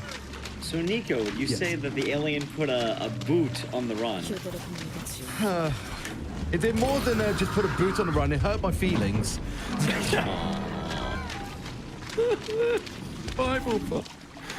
All right, so repeating the strat from before, what Nico was trying to do was get in the vent, right, because it is safe from the Xenos before they could get to him. Usually the guy we're worried about is the Xeno that dropped. Unfortunately, we had the one running behind us as well because he came to this side of the hallway sooner than he was supposed to. And again, it's all just down to nightmare mode being nightmare mode, which is all right, but alas, just one drop on a wheel. Nope. One drop, perfect. I managed to do the dexterity exactly thing. That's exactly what you need to do. So that's what we're talking about, dexterity. I got unlucky again with the second guy coming through, but after learning the first time, we got it the second time, so it feels good.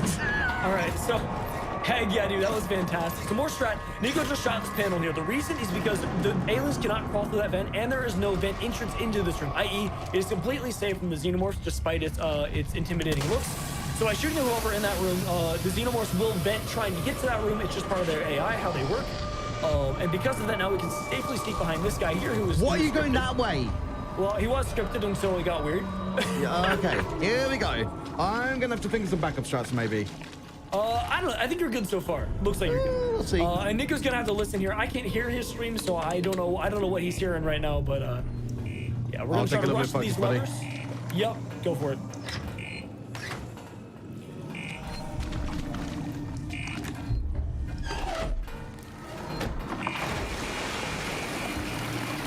Looks like very nice. All right, and now we got the exit. I thought I heard him there, but no. Okay, we're fine. Oh, nice, nice. All right, so on the exit, he was running around up there, so it's really. There he goes. Yeah, usually you get one that drops in one or other side of the hallway. What you really don't want is one to drop in the side of the hallway you're running to, because then you have to wait for him to go the other around because it just dropped. He's all like, well, I just dropped, like showing himself off, you know. And looks like a safe exit so far. Nico just has to pay attention. Let him listen. No drop. Perfect. No drop. Awesome. So that was not bad actually for like really good. For being like as fierce as it has been today. Like that was actually not bad for a marathon run. Like dude, one death is absolutely fine. Yeah, that was fantastic. Especially compared like. Or definitely a redeeming run. Yeah, exactly. So, again, flamethrower fuel. Ooh, okay. Nice. Oh, that makes things a little bit nicer down the line. Okay, so what we're going to be doing now, just playing it safe. We're going to get rid of all the androids by basically shoot them in the head like 3 times. Again, full shots. Make sure that you don't get your reticle out of line so that you can do some nice, easy shots to the heads. Easy does that, and then we can do the rest of this bit like with no stress because again we have some more puzzles to enact and it's just a bit of oh my goodness me. Ooh, nice one.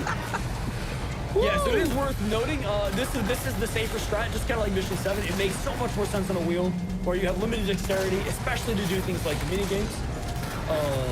So there are faster strats technically, but yeah, for the wheel this is the meta strat we got going on. Very nice. 3 shots per android. That was some fantastic sniping. Lovely. So that was lovely, man. Like it's always a worry with these androids because they can be. Oh my goodness me. Okay, so it's very lovely as well to have the white puzzle as like the first puzzle that you get. Green. So not quite. Yeah, unfortunately we didn't get it for that one, but regardless. If you get it first or second try, that's a good vibe because you can get super unlucky sometimes and it could take like maybe 6 or 7 times for it to actually trigger. Again, that is actually RNG of it being given to you, so we just have to wait and see what happens. By the way, if you guys are enjoying the run so far and you want to see a little bit more, not just Alien Isolation being done on the steering wheel, but many other different games I've got. Oh my goodness me, I forgot to mention the meme that is happening very soon. Once it's a little bit like calmer in audio, I'll give you guys a bit of a heads up for probably what is going to be one of the biggest memes that we are doing after May 10th, because I'm going to be taking a very short break next week just to kind of like get a little bit more clear-minded and stuff like that because it's been hectic as of late. Did I do all of the puzzles? I think I did, didn't I? No. Nope. What? You should have stopped me! Oh, I was like, you asked, I'm like, oh, I should have been watching a little bit closer. It's okay. We all make these little mistakes. It's all good. A little bit of a route recalculation right there. Yeah, you know, the normal things. Here we go. There it is. The one puzzle I forgot to do, of course. I backed out of a white puzzle. Why did I do that? Oh. Well, there we go. There we go. Very nice. All right, so now that the audio is a little bit calmer, this is going to be at some point after May 10th. I'll be putting out an announcement on Twitter when it's going to be live, but The Legend of Zelda Ocarina of Time crowd control randomizer on a steering wheel. So I'll say that again. It is a very big title. It's a lot to take in. Legend of Zelda Ocarina of Time crowd control randomizer steering wheel. Ooh, it's going to be a lot of fun, I'll tell you that. I haven't played Ocarina of Time in ages. I'm going to have to find the rebinds for, you know, this to the Nintendo 64. That's going to be a lot of fun. Oh, I'll wait for you to despawn, please. You know, I'll screw you. Ah, that's fine. He just got in our way. We could have made our way through, but you know what I mean. It's all good. So it was not quite there, but it's all right. That was still a good one. All right, so it's going to be a lot of fun in the moment because this is actually one of my favorite cutscenes. Dre, would you like to take over for a moment while I hydrate as well? Guys, Yeah, make sure you hydrate, everybody. Oh, that's a good thought. Yeah, so a bit of the story we missed out on. So we went to the nest. It looks like maybe the additional Steves were not our imagination after all. So now we got Steve, but with like different spellings and all that cool stuff. Anyway, what we did is we set up the reactor to do a purge sequence. And what this will ultimately do is just wipe out everything that's sitting in the reactor. And the idea is we're gonna take out all of the creatures that live down there. I say creatures as Apollo would quote it. And so here we're beginning the purge. Now, headphone users be warned, this part does get loud as well. And it's just a really fun section, right? Where we're taking on the aliens like, all right, we finally got Sebastopol under control. We are ready to leave. It's good. No problem.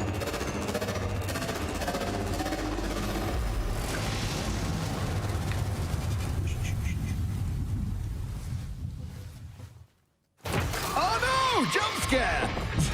Jump-aided!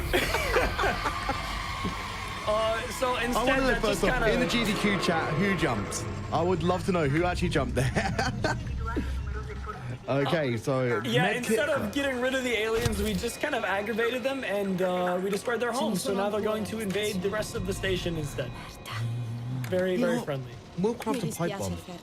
Yeah. So now it should be called Aliens Isolation. We got another Molotov ready. Hey, Ooh, nice! That's nice. pretty pog champ, dude. That could help out for later. I like that because we do need to use some Molotovs for the aliens. Again, instead of using the flamethrower, we can use a Molotov instead. So that comes in pretty good. Nice. Yeah, that's awesome. Extra Molotov, beautiful. Yeah, so you already said it. Well, it's getting late for me. I'm sorry. I say it's late for me. Hey, I was gonna say I've got more of the liability to say that because it's currently 5:44 a.m. and how have I got so much energy for this time? I blame the monster, but still, you know what? Again, pre-street B-run strat, right? For GDQ, time is not a factor, and I'm very grateful that Ekdices wanted to bring Alien Isolation onto the hotfix. So again, Eki, thank you so much, man, for letting us be a part of your hotfix. You are indeed a legend. Of course, it's a fun game. It is a fun game indeed, and again, if you guys have not had a chance to play Alien Isolation, you guys should go and claim it free on Epic Games. It's currently free with one DLC, which is The Last Survivor. No time like the present, am I right?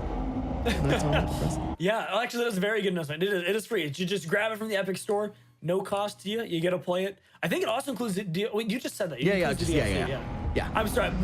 Dude, I mention I was zoning out? It's all good. So I have to be stealthy here. There's two ways you can do it, which is you can whack the side of this tram, or you can just sprint burst the rest of the way. So I'm just going to answer a comment in the chat. So do you also run Yakuza games? So I don't run the games, but I actually did a whole month of Yakuza on the steering wheel. We went through Yakuza 0, Yakuza Kiwami, and we're just finishing up Yakuza Kiwami 2. And we're going to try to procedurally go through the rest of the Yakuza games on the steering wheel. It's my very first time playing Yakuza, and it was probably one of my most favorite, top 3 series I've ever played. Probably I think it's probably number 1 actually. I'm having so much fun with that. But yeah, sorry to interject. Here is some more lore from Dre. Yeah, absolutely. So aliens on the station and or avoiding them. So what happened at the end of mission 14 is that reactor purge also reset the systems on Sebastopol temporarily. Which means that a couple ambulance shuttles opened up here. So we actually went back to medical, right? This is the same area we used at the start of mission 5 and at the start of mission 12. We are now going back one more time. We're going to go into the room that blew up in mission 6 as well, which is really pretty cool. Again, the reusing of the map as well, as Dre said earlier. Yeah, it's very, very tastefully done. I really admire it. As an aspiring game dev, this is something that I just always look at and just... I've played this game so many times that I still can't get over. But anyway, so Marlowe took one of these shuttles to the Anisadora, right? Oh, we missed that in mission 12. I missed a bit of lore as well. So Taylor was talking to Marlowe while we were chasing Samuels, and Taylor decided to make a deal with Marlowe. Marlowe would get Taylor the flight recorder, the actual data that was on the flight recorder, for the cost of letting him out of the cell. And Taylor accepted, and Marlowe ended up taking Taylor hostage. So when the power rebooted, Marlowe took Taylor to the Anisadora. Is that what I think it is? That's awesome. Ooh. To the Inisadora, and that's where we're heading. We're heading there now to, I guess, go after Taylor. Yeah. Time to rescue our friend, basically. Yeah. Okay, so we now got the final upgrade for the hack tool, which means that we can obviously do more inputs in a hack. So this is like obviously a level 3 hack that we need to do, which is I think is 6 symbols. What? Well, it'd be good if I can actually do the right symbol. Oh. No. Oh, come on, really? Oh no! What is thinking? I know what happened there. I know what happened there. Unfortunately, I was a bit too slow on throwing the noisemaker, so he was a bit more alert. We'll see how that goes. You meant to throw the noisemaker into that little tram bit. I don't know what happened there, but all I can tell you is that I'm not an FPS gamer, as you could probably tell.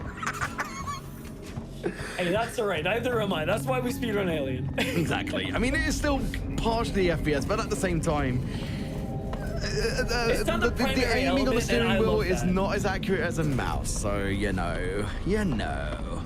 But yeah, so because like he was a little bit slow in, you could hear Steve when I was initially throwing the noisemaker.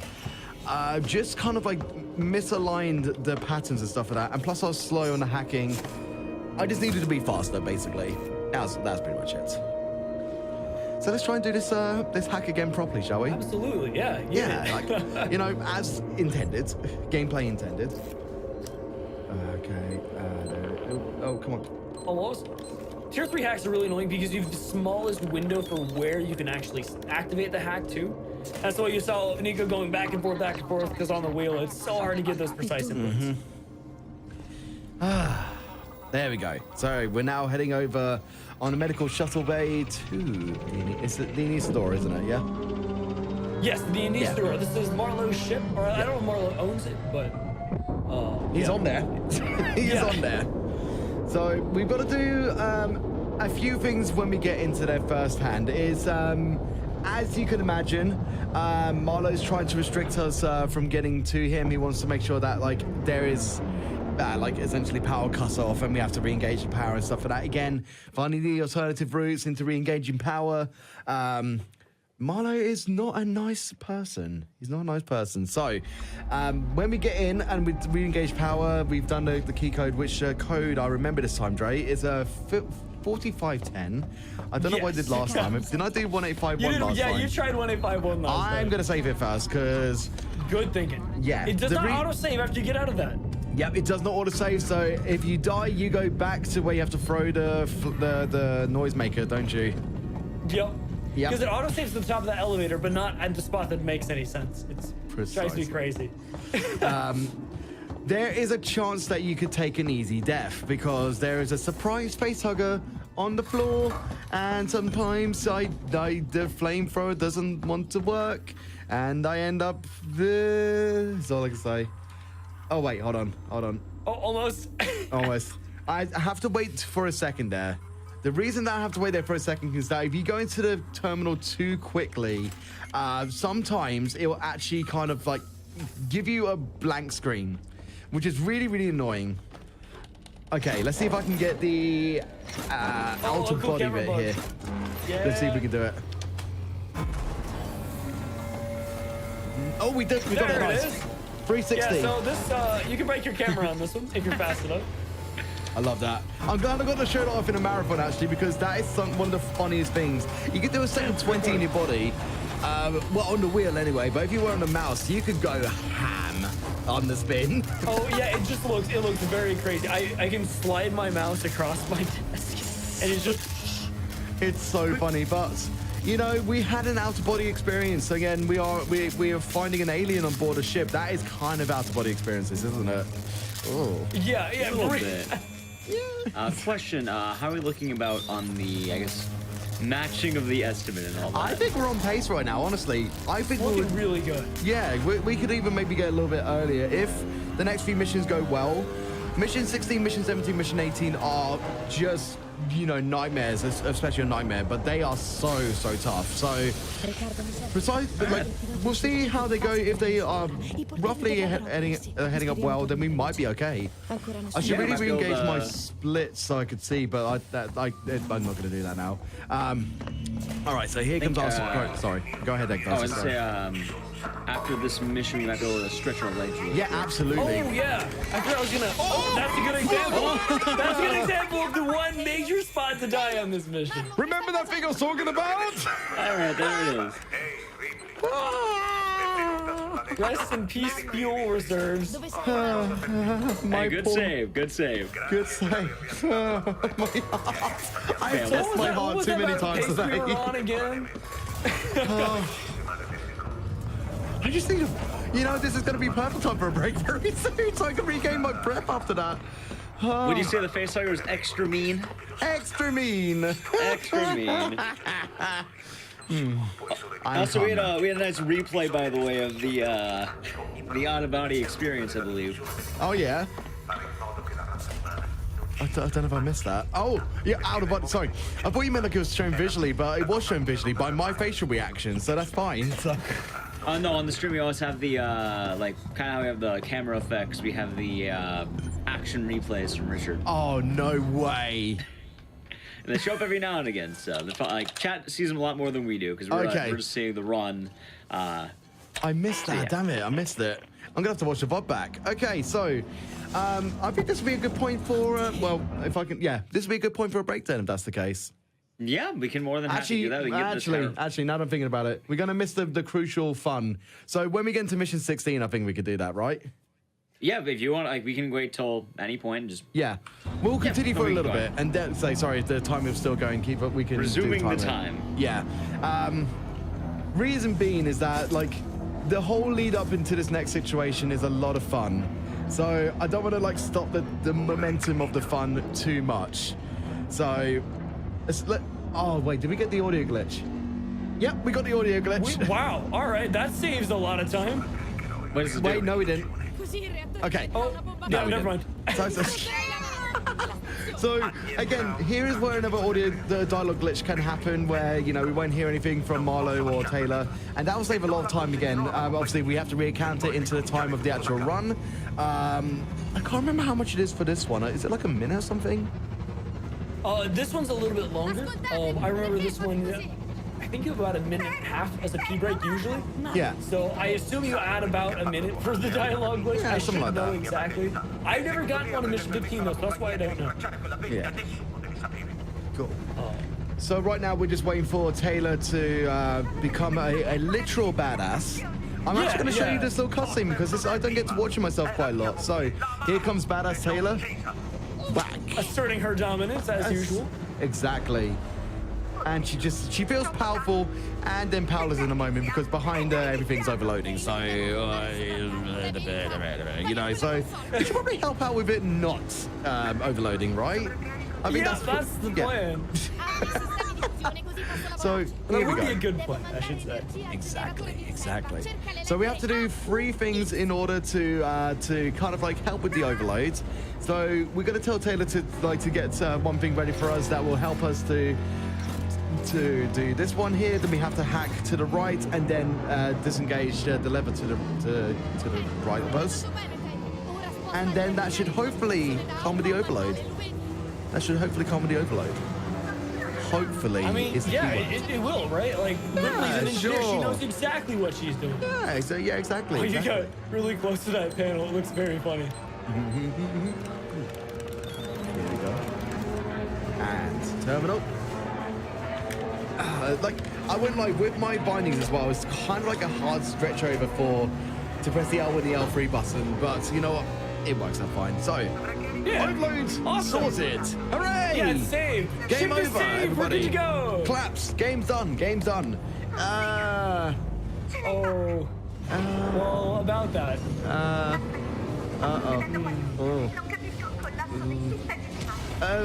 You know what? I'm just gonna walk away from you. I'm feeling a little bit tense about the situation. Oh god, the ship's gonna tear itself apart. Oh no! Yeah, that's not good. We should probably get out of here. You know what? And I feel like I want to scream. I feel like I want to scream at this. Thank you. It did it for me. Good.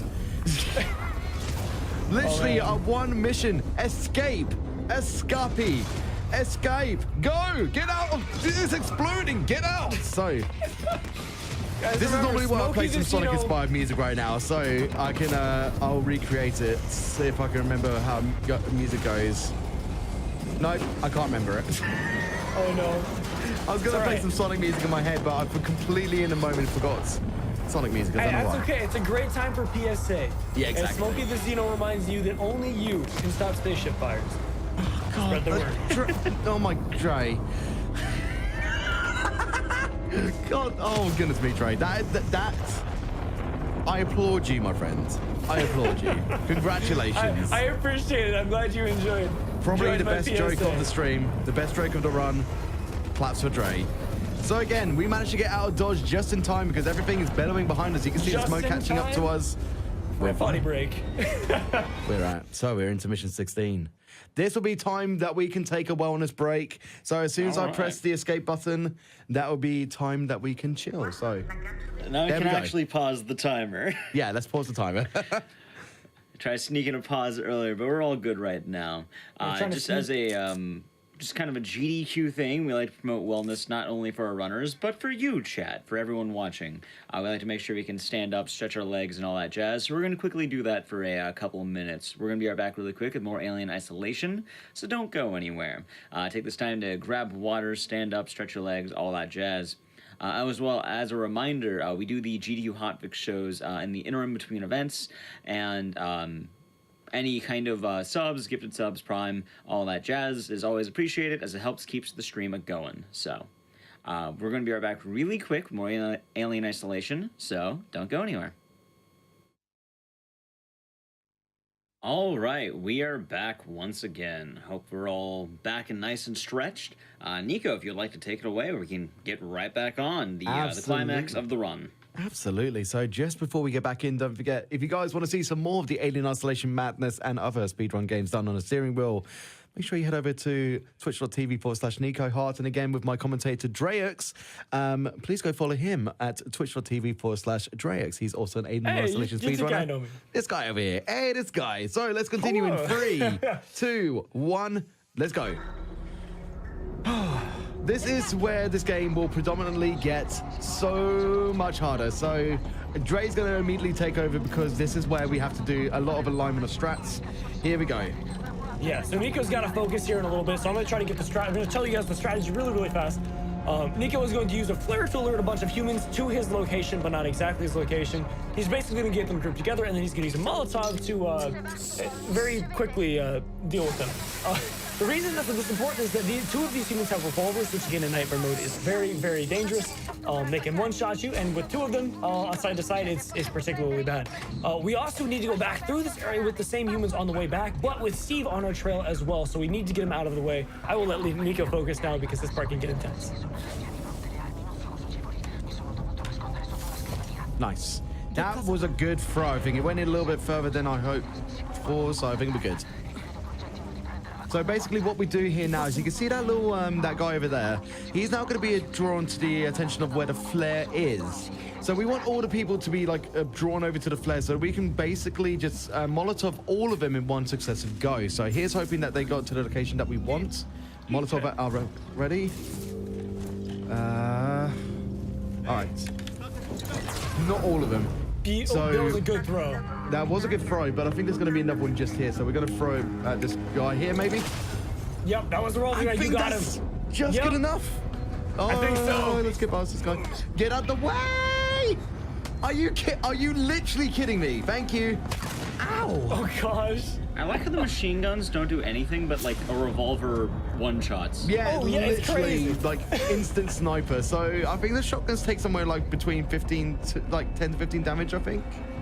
Please correct me on that. Yes. So shotgun does a point-blank shot. The shotgun does 12.5% of your health. So you can take exactly 8 shotgun shots to the face before you die. Now, the good thing about this is that I luckily managed to craft another Molotov. Remember I said it's better to craft Molotovs and stuff? Well, this is exactly why. Oh my god, we actually got a pipe bomb as well! Woo! Wow, the loot is popping off this run now. This is pretty tidy. Okay, so the reason that we are excited for a pipe bomb, well, we can either use a Molotov or a pipe bomb here, but a pipe bomb generally is kind of like, you know, the saving grace for this bit, because there are 3 humans over to the top right as we're running through in a moment. Now, the best strategy that we can do ultimately is to kill all of them with a pipe bomb. Just got to hope for the best throw. When we come back to this area in a moment, after we've gone through another spacewalk... Don't forget to press the button. What? You forgot to press the button. Oh my goodness me, I'm an idiot. These things happen. Like you said, press the button, then I kind of went blank for just a whole, like, 5 seconds. I'm like, what? Oh. Oh, button! I didn't mean to interrupt you there, but I'm like, oh no. Time loss! Oh no. So, here are the humans I'm talking about. Let's do it. I mean, it is 6 a.m. I mean, you can give me some saving grace there again for, like, my time. I think... I don't know. That looked like a good shot, but I couldn't tell you. We'll see. We'll see. A pipe bomb in his skull. We'll see. Again, let's just put it down to the time. I think we can allow me to have a little bit of a brain loss for a second. Absolutely. Actually, it's funnier than anything, dude. Oh god. So, a fun fact: this is the same area we used in Mission 4, except that we couldn't get past this door in Mission 4. So it's Mission 4, but like plus bonus. Now this is the worst, the most hated bit of this run, for the wheel anyway. Yeah, this is almost objectively the worst minigame in the speedrun. Exactly. So what you need to do there is, like, when you see the little like text on that bit, you have to hold the directional key and then press enter. Now, as you can imagine, like, dexterity on the wheel can be a little bit off sometimes, so it's just kind of like, you know, just try not to mess up. Otherwise, you have to redo the whole puzzle. Yeah, that's why it's the worst in the game. And then the other one, the red one, is the second worst. Yeah. Well, we'll be glad once we've done this observatory anyway, because, like, exactly. That's just like, you know, puzzle lesser puzzle stress, basically. And these are just kind of like nice and casual. We just wait for them to go into the circle and then we press enter. But what we get from these little terminals here is actually numbers. So you can see where it says 75. Basically, we got 35 for A and 75 for B. So we'll be coming up to a point after we start to engage power to the dishes, which is obviously communication dishes. We will need to do those numbers. So it's going to be 35 then 75. That will help us to actually get in contact back with the guys at Torrens. So Verlaine's still over at the Torrens. So we're trying to get back in contact with Verlaine, and hopefully we can actually get Officer Sevastopol. So here's hoping, am I right? Here's hoping. Yeah, for real. Yeah, here's hoping. Now, our main hope right now is, did we kill all of the humans? If we have at least one human left, that still probably shouldn't be problematic.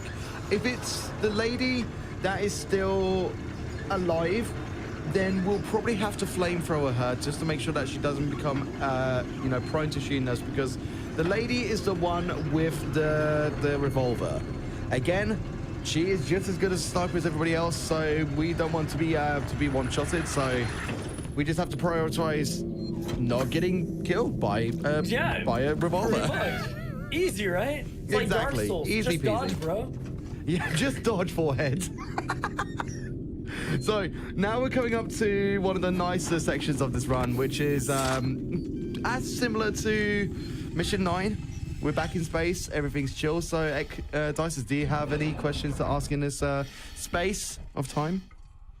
Nothing too much, although I did see one question in chat that's pretty good. How are you looking up and down? So I've actually got that mapped to my D-pad. So on this wheel, the RWA Apex, I've got most things assigned via WASD, the software that I use to convert this is recognized as an Xbox 360 controller into keyboard and mouse movements. So essentially what's the functions of the control is mouse left and mouse right. So with the D-pad, I'm using it to go mouse up and mouse down. So think about like you're just moving a mouse and it's just replicated in turning, essentially. You can convert it into like just like straight up Xbox 360 controllers into a better remap sense. However, The reason that we don't do that, Drake's figured this out as well, is that when you're running, your turn becomes like not even marginally, but majorly like reduced when you're trying to turn. It seems to be a controller-specific situation where, like, when you're running, you turn like slower.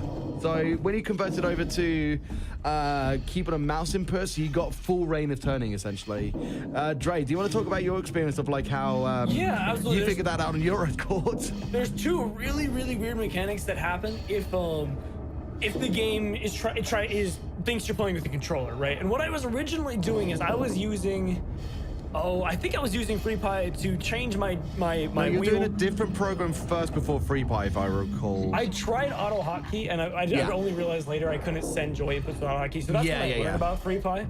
Because I was originally trying to send joy inputs, right? Because I wanted to emulate a Xbox 360 controller because I wanted analog input on my pedal. That was my original ambition. Unfortunately, though, there's those two weird mechanics. One being turning, like Nico mentioned, where for whatever reason, while you're sprinting, your turns just get really weird. And I imagine on a controller, perhaps it makes a lot more sense than it does on a wheel. And I also don't know if this happens on console or not. So maybe it was a porting issue, but regardless, it gets really weird. Yeah. It gets so the really second weird thing that happens is the hack tool gets unwieldy. The hack tool is supposed to be, you're supposed to control what part of the hack you're at with the bottom left, I guess on an Xbox controller. I can clarify with that. The controller looks for 2 analog inputs when you're trying to do it. We only really have access to 1 analog input, which makes it basically unhackable. When I was doing the switch, I actually did a Switch steering wheel speedrun, by the way. So to further the meme of what I'm doing right now, I actually ran this game on the Switch on the steering wheel, which was fine up until I had to do hacking and stuff like that, where I actually had to switch between controller back to wheel because, again, we only have 1 analog input to like basically operate on the wheel. So I could not actually hack. I had to switch between the controller and the steering wheel. It was a lot of fun, is all I can say. A lot of fun. And by the way, you guys in the chat might notice that Richard has turned on my reflection again. So thank you, Richard. Also, I guess another question that I probably should have asked like 2 hours ago. No worries. So what got you both into running Alien Isolation? Oh, you know what? I'm going to pin it down to my good buddy Psycho Hypnotic. I've been watching Psycho for so many years on YouTube, and I didn't realize that he streamed. Came over to Twitch, got to watch him streaming some Alien Isolation speedruns. I was like, I actually remember specifically what it was. I said to him, you know what? If I'm gonna speedrun this, I'll do it as a meme and I'll go directly to like one of the hardest categories and I'll try to run it. I promised him live. You can actually see in one of his like prior world records runs that was my absolute promise that I'll try to learn Nightmare NMG glitches on the keyboard and mouse, and that's what led me to speedrun. So if it wasn't for a meme and to the lovely Psycho Hypnotic, then, I might not have even encountered doing the speedrun myself. But Dre, what about your experience? Yeah, so Alien, back when I started streaming in 2017, when I hit October 31st, I decided, you know what? I'm gonna get ballsy. I'm gonna stream a horror game. I had never really done horror stuff before then, but I decided for the heck of it, let me try streaming a horror game. So Alien Isolation was the first horror game that I played all the way through, and that I streamed. And so it had a special significance in my heart, as well as being a really good experience. I ended up casually playing Alien a couple more times on my stream to get through all the achievements. Then over a year down the road, I hit 500 followers on Twitch, and to celebrate, I decided, you know what? Let me try to play all of Alien in one stream. And so I did. It took me about 11 hours with a half-hour eating break, and it's something about it. It was such an immersive, like, exciting experience, right? It was what I called a speed walk. And then later on, I found GDQ on YouTube. I got hooked on watching runs because the amount of knowledge people had on games it was just incredible. And I decided, you know what? Let me try a speedrun. What game? Oh, I could try Alien Isolation. I wonder how on earth people get past Alien Isolation. So I watched a tutorial, a little tutorial video that kind of commentated over the world record run at the time, which was done by Cliffs. I think it was a 2:33:33. And I watched it, I tried it in a mission, and the Psycho running worked, and I'm like, this is the coolest thing ever, and I was hooked since. I mean, you know what? Actually, as well, like it's like parlay to obviously Psychohypnotic being an influence to me learning the speedrun. I have been heavily influenced by Games Done Quick itself into like being heavily invested into watching speedruns on its own accord. So, you know what? Like you can also thank GDQ for getting me into wanting to speedrun as well. So again, to the GDQ guys, it's a pleasure to be here right now, actually doing a speedrun for a hotfix. So again, thank you for just all the generosity and the kindness that you guys have delivered to not just myself, but to the lovely viewers that we have here in the chat today. So again, to all of you guys, it's a pleasure to have you all in here. And thank you so much for watching a great meme run with many memes had. But I hope that you enjoy the rest of the run, because it's only going to get tougher from here on out, because oh boy, we're going to have some fun interactions. Oh, by the way, if you yeah, there it is. You see that xenomorph? You just saw the xenomorph go back into the station. We thought that we had no more worry about the xenomorphs, that there's no more xenomorphs on board, but if you look up, some people don't actually look up. Again, looking up, you get to notice more things. The xenomorph actually goes back into the station. Anyway, while we're still in this walking portion, finishing up with this, I feel right now is a good time. Do you have any, Nico, do you have any shout-outs you want to give to anyone?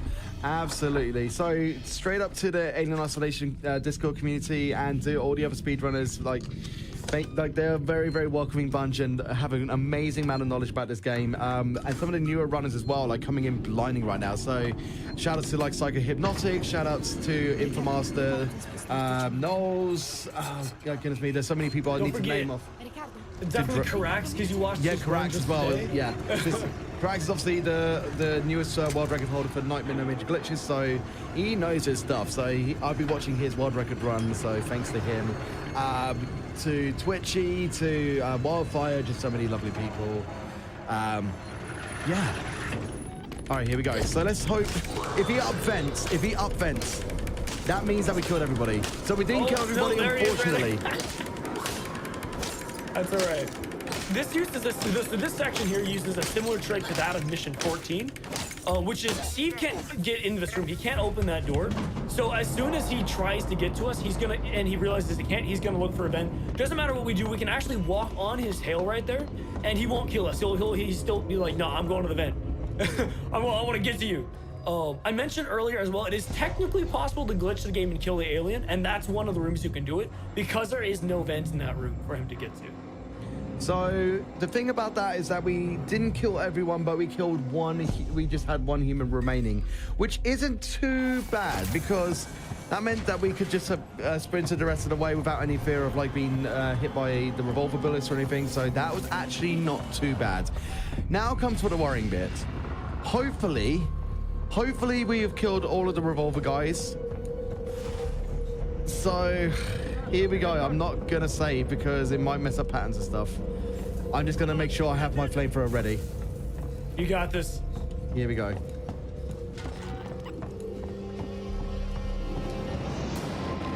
Staring intently.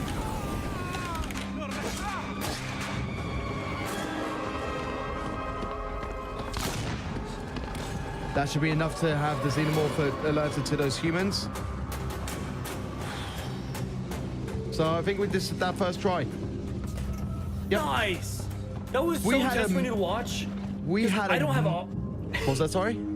Oh, you go ahead first. Yeah, we had a right mess up when we were practicing. Like, it was just the worst kind of situation. So I'm glad that actually resulted well. Now, we need to go get to our stun baton quickly because we're going to run, reload our stun baton, and stun baton this guy.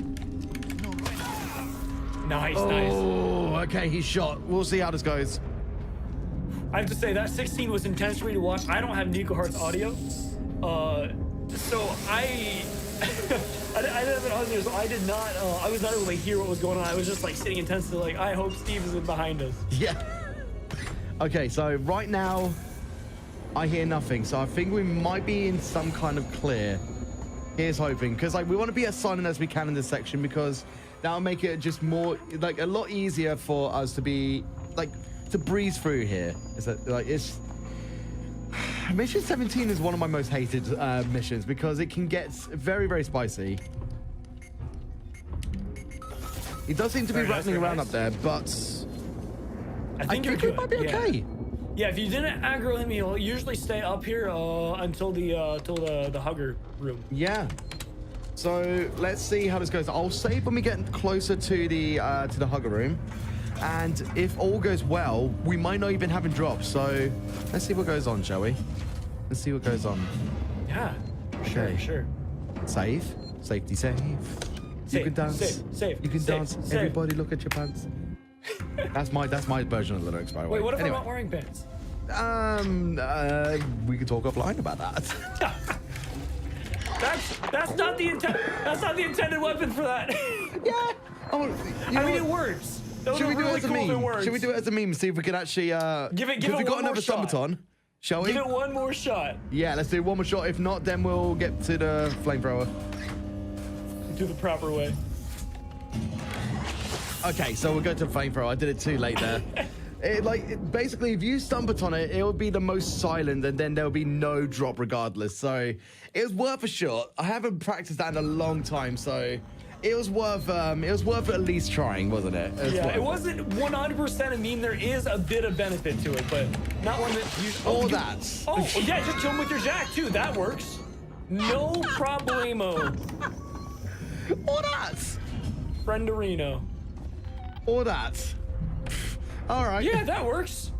That doesn't happen very often. But yeah, fun fact: you can kill the facehuggers with your maintenance jack. You just have to get the timing exactly right.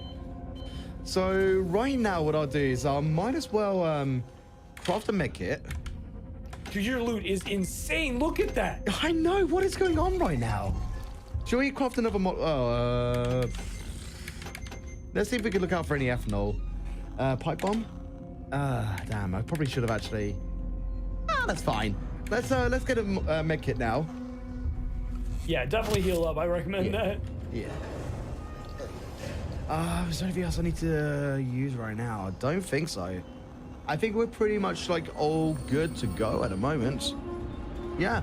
So essentially, like, because we did everything, like, I would say, like, without the little deaths there, like, as well as we could have done, this whole bit is alienless. So that is good vibes. So we're going to do another... You know what? Seeing as he didn't drop. No. Yeah, he didn't drop. You don't need to hit the tram. You're I was good gonna to say, go. like, it just kind of occurred to me, like, you know, we usually would like bang the tram here, like the meme bang the tram, because if the alien has spawned on the other side, we can bring so much more attention to like the top of the tram that is going to be kind of like stuck in a stasis where it doesn't know where it is. I'm gonna run now. Yeah, and it just won't spawn on this side.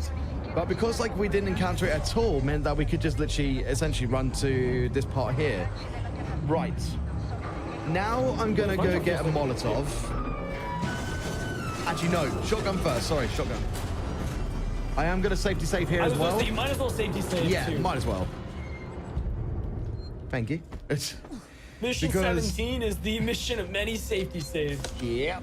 I mean, especially if you're doing a marathon run, it's a safety save everywhere, basically. All right, here we go. So we're going to do this sort of, we have to do everything precisely. You know what I'm actually going to do to help things out a little bit is I'm going to bring him more towards me. And then go. Yeah. This should ensure absolute safety for the strats.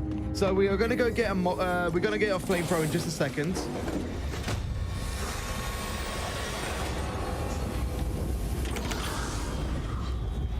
Come on. There we go. Ugh, that might mess up timing a little bit. We'll see what goes on. Yeah, the droid's gonna maybe walk back. I don't know. Unless he lost you. I don't know if he did. All right, we'll see what happens anyway. Not too bad actually. I think we might be fine. Nice. Okay, Good so joke, we might get grabbed. If not, if we do, then at least we've. Yeah. That's all right. We healed on early on, so that's not an issue. Yeah, you're good to go. Flamethrower fuel, perfect. Might as well reload. Yeah, always good thought. We're going to use an EMP mine in a second to stun the android, whilst also trying to bring more attention to us on this side as well. So let's get to the EMP mine. crouch, throw. Get underneath. Now the Xenomorph should spawn on this side, which is exactly what we want. We're going to go get the flamethrower ready because I'm going to try something in a moment. Come on. Did he drop? I couldn't tell you. I can't hear it. Oh, God. I heard no drop. If it makes you feel better, I didn't hear anything. Okay, yeah, we'll go with it. No drop it is. So strategy-wise, this part of the run is pretty tricky as well. This is known as the Hallway of Doom to many. When casually playing, especially, this is super difficult because you need to walk through this hallway a total of 4 times, twice each direction. The first thing I think is gonna happen is we're gonna run through here. We're gonna grab a key card to try to get into the room that leads to the exit. So we have to come all the way this way to grab the key card. Then we run back. When we pull the lever to open the door for the room, it blows the power. So we have to come back over here to restart the generator. Then we can finally go back to the other room and then get out to the spaceflight terminal. He just vented up there. So that was weird. I honestly didn't hear anything. By the way, this facehugger can be a pain, so we just wanted to kill him like that. You saw that he was getting trapped behind boxes, so that was always good vibes. Yeah, the boxes can block the flame. That's We're going to use a Molotov here. That flame's going to go through the wall, so it's actually going to stun him a little bit more. We're going to get the flamethrower now. We're going to get this flamethrower fuel here. We're going to reload just to make our fuel inventory a little bit easier. We're going to be going to a save point very, very shortly, and then we're going to be enacting the PC strat. Like say, you know what? This is a marathon first and a first for me because I've never actually done this on the steering wheel, so let's see if I can get this first try for the PC strats. We're going to be doing essentially, we're going to be flaming the Xenomorph and trying to go grab one of the levers. And doing this in this way will be a nice, quick way of getting to the lever. Oh. And we got it first try. You got it. No way. That's the first time I've ever done that. All right, on the wheel like anyway. You missed it. That was awesome, dude. First time I've done that on the wheel. That's a marathon first as well. Damn. Hot damn. I actually feel like with everything that happened earlier on, that gets subsided. That was good vibes. So it feels good, man. That was awesome. I was nervous for you too. I saw it was like really far right at him, and I was like, oh no, I don't know if this is the one. That's so awesome. Okay, quickly. Okay. So this might actually be a deathless M17. Like we had a lot of deaths here when we were practicing, so this might actually be good. This M17 was like one of our worst in practice, wasn't it? Yeah. Now I feel like he might drop in a second, but we'll see what happens. Usually does. So Nico's got to hug the wall there because there is a vent, and in this section, there he goes right there. If Nico ran under while he was under the vent, he would have just gotten vented to just a vent kill, which is even worse. Than needing to turn around like that. So it's really nice. So that's why we hug the wall. So you just dodge the vent kill. That was an awesome mission 17. Woo! Okay, pray for good vent. It still could be deadly here. Very true. It's not over yet. Well, Nico, you know why you got an awesome 17, right? It's because we lost 20 minutes earlier. Yeah, exactly. It's called borrowed time. Thanks for the reminder. It all comes back. In all honesty, we made back a lot of time, so exactly we could actually finish this to our initial estimate, which was like 340, wasn't it? Oh, I'm gonna choose the category name then. Hold on. Yeah, right now we're way under estimate pace, right? Let me think here. I think we could actually beat our estimate. You know what? Like our initial estimate, I feel like we were either going to be on par or we're shooting for I think a 325 right now. Yeah. If we get this bit going good, we might be okay. All right, there we go. Change the name now. Thank you so much. Nice. Extra nice now, not extra mean. Extra nice. Again, you never know what's going to happen in a marathon run. You never know. So this, I think we can all agree, has been predominantly a weird and interesting experience. So I think we should now kind of let Dre take over this bit here because this is going to need absolute focus. We did get a bit sidetracked. I mentioned the strategy in 16. We totally forgot to mention the lore. So what happened is when we were in 16, we finally reconnected with the Torrens. What we were trying to do since we got stranded on Sebastopol was talk to the Torrens. We finally officially did it by manually overriding everything. It's been a really productive day in the world of Sebastopol, hasn't it? Hey guys. Yeah. Really What's quick, I up? hate to interrupt, but this is the one part of the game I actually know. Hey, you're right. Wait, did you do any percent, yeah? Yeah, I do have CC only. Yeah. So I forgot about that. Yeah, so you can cover the strategy here. No, you can do it still. This is you take over, my friend. You still got this one. You have a very different strategy than I know Let me here. catch up you guys lore-wise to 18 because I'm just like I was leaving you guys. I failed my job here as commentator. So it's not in 16, we cut up with the Torrens. So 17, we're like, okay, we need to get to the Torrens now so we can connect it to Sebastopol and then get off Sebastopol. And now 8, we did that, avoiding Steve quite a bit. Now we're in 18, we're on the connection process. Yeah, other than that. Come on, there we go. Yeah, so now we're the part that the act knows, although it's a little different because we have a flamethrower. And we can't jump through doors. Now, because we don't have another Molotov, we can't do the strat where we can actually run in this whole section. So we are going to do the backup safer strat. So we need to make sure that we don't turn our back to the android, because if we turn our back to him within his radius, it will actually grab our feetsies and it'll show us a good time by trying to kiss us from below. He wants to try to climb up to our body, and we just kind of have to try to whack it away because it's a bad android. Nobody likes it. Like a Zomdroid. Zomdroid? Like Andy? Nice. Yeah, I'm not sure anymore. I think Zomdroid sounded a lot cooler. I should have stuck with that one. Yeah, sure, why not? But we're just gonna casually and slowly make our way up because essentially the xenomorphs by the way, are completely active still. So as soon as we have done this, the second docking clamp of release, then we can actually run because all the xenomorphs have their specific plans of where they are afterwards. So we will be doing a safety save very shortly also.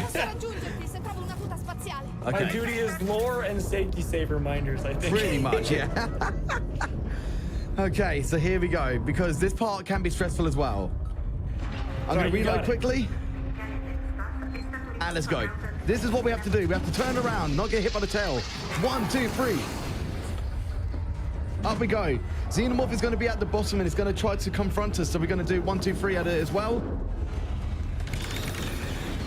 Up in vents, perfectly timed vents. So now we just need to run to the essential trigger for the second part of mission 17. Dre, would you like to take away? 18. Almost. 18. Yeah, Thank so you. cool I know fact where we there. are. As soon as you touch that lever, all the aliens despawned for this cutscene right here. So if you have one right on your tail, if you can make this lever, you are good to go.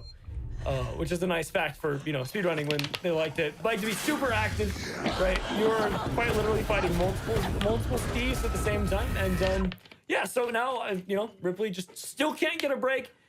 We just got pulled up into that vent, and we are found lying against the wall. So we've actually just been harvested. So we are now going to be awakened by our own body, be like, oh no! How are we here? How are we here? So we got to try to still get up because our still main intention is getting off Sebastopol. We took a temporary nap. Yeah. A temporary nap. So now we're awake. Now we can actually get out. And we've got some more facehuggers to encounter, but I think we should have enough fuel for all of the facehuggers. Your fuel's looking You good. know what? Yeah, you're Shall we great be on ballsy? Shall we do the double shotgun? You can try, yeah. Let's do it. In respect for X, we'll do that double shotgun.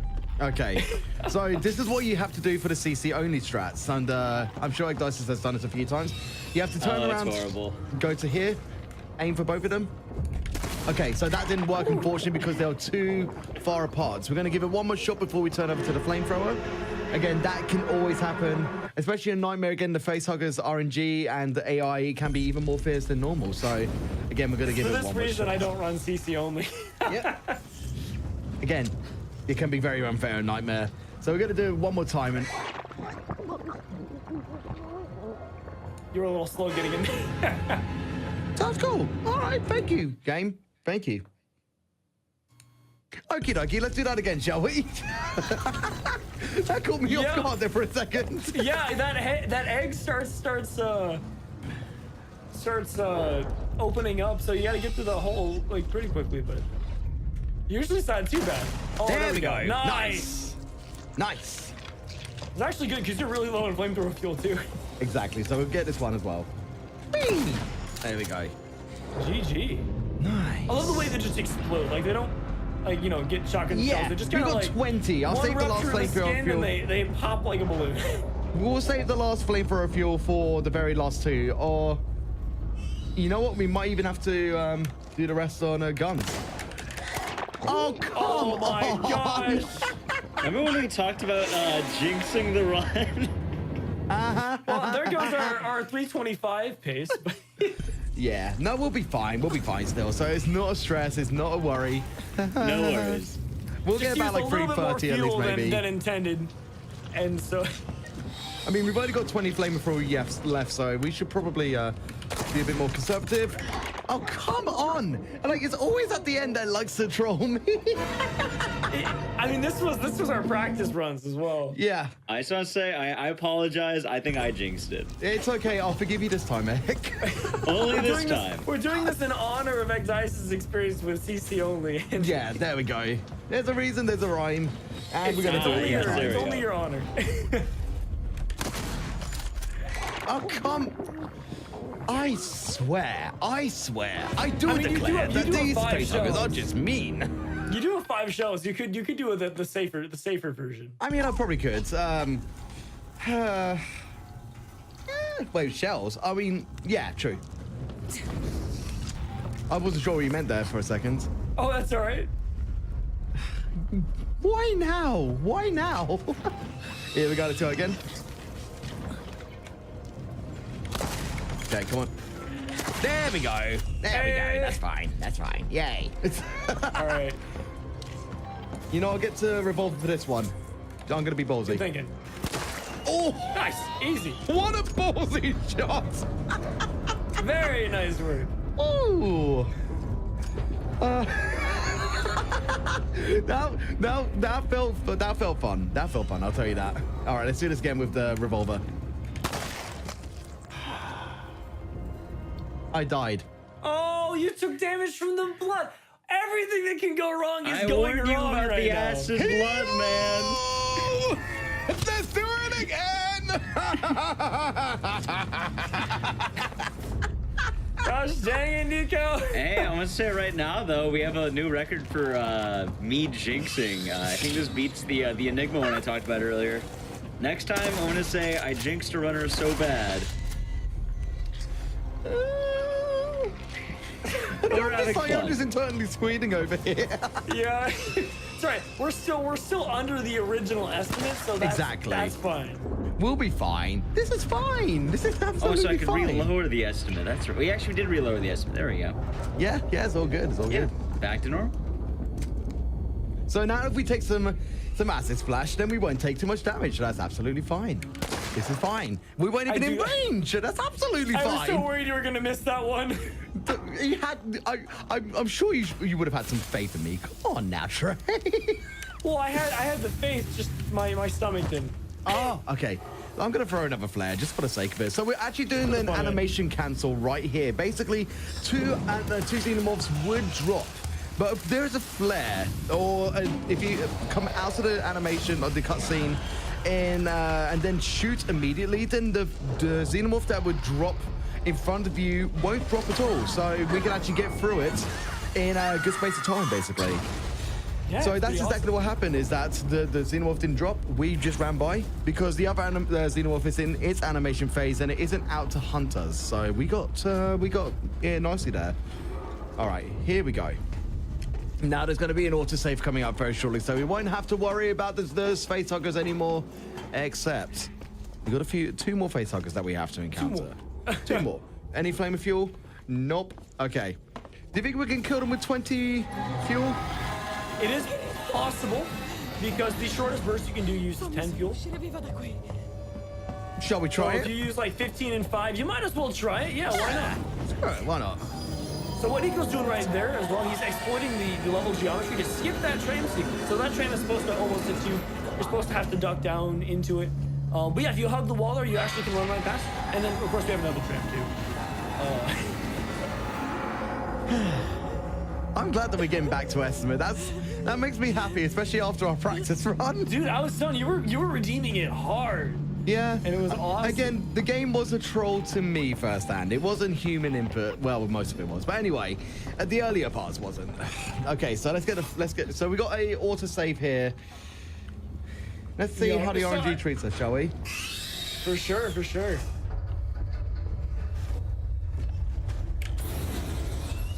Yay! Beautiful, just lovely enough. stuff. All right. So let's see what's our fuel like. 0. Well, yeah, it's completely 0. out now, so we got very lucky on those last 2 bursts. We're going to do the elevator skip, which is basically holding forwards and pressing, holding forwards and run, and then press E once, holding forwards and run still, and we just let you fall straight through. Easy peasy. So it saves you having to actually climb down an elevator. You can just, they'll kind of just forget that your properties are on an elevator, and literally you just fall. It's fun. And now to semi-conclude this run through the fire and flames, we carry on. I always like to do that during my GDQ runs to make at least one Dragon Force reference because of all the fire. So I'm glad that I got to. You know, as a metalhead, I mad respect for the run. I got to make it in Corona Relief done quick. I'm gonna make it for the GDQ hotfix. I'm going to keep the trend going if we actually get back to it for SGDQ. So don't forget, me and Drex have submitted this run in isolation for a race for SGDQ. Hopefully we can get it in. Good chance to plug it, yeah. So we have submitted a steering wheel race. So both of us are going to would be racing on a steering wheel, but we won't be using the same steering wheel. He'll be using a completely different steering wheel with completely different method of mapping, and he's even got a lever for his gun shooting and stuff like that. It's a cool experience to watch. It's gonna be really exciting. If it gets accepted, of course. We can't guarantee it'll be in, but we are ambitious. We are doing novice, but obviously with an incentive, we could knock it up to nightmare. So we'll see what happens. But again, it's all up to the committee of GDQ if the run gets in. I look forward to hearing the feedback from the committee at some point soon. But keep an eye out. You never know. You never know. But again, if you guys have enjoyed watching this run today, and you don't know who I am, and you don't know who my commentator is, my name's Nikoheart. I'm a speedrunner, steering wheel speedrunner, variety streamer. I do I've been doing most of my gameplay of like any kind of game. I've been doing Yakuza, I did Undertale, I did Hades on a steering wheel. If you guys want to see some weird steering wheel action, and my friend Pal Dizzy here, come by and swing over to twitch.tv/Nikoheart. Drake, plenty of time to plug yourself as well. Oh yeah, Nico's too kind, giving me the opportunity to plug myself. So I'm not nearly quite as professional of a streamer as Nico, but I still do it regularly. You are professional. Come on now. Well, I take it seriously, but I'm not partner or anything like that. But I stream Monday, Tuesday, Thursday, and Friday. Right now at 3 o'clock Central Daylight Time, and I love doing a variety of speedrun content, casual playthroughs of horror games. I used to play a good deal of Dead by Daylight. Just kind of whatever's fun at the time. I also like games like Minecraft every now and again, and yeah, I'm kind of changing directions of the channel at the moment, so I can't even say exactly what you'll see, but I promise you'll like it. Twitch.tv/Drayux, DRAYUX.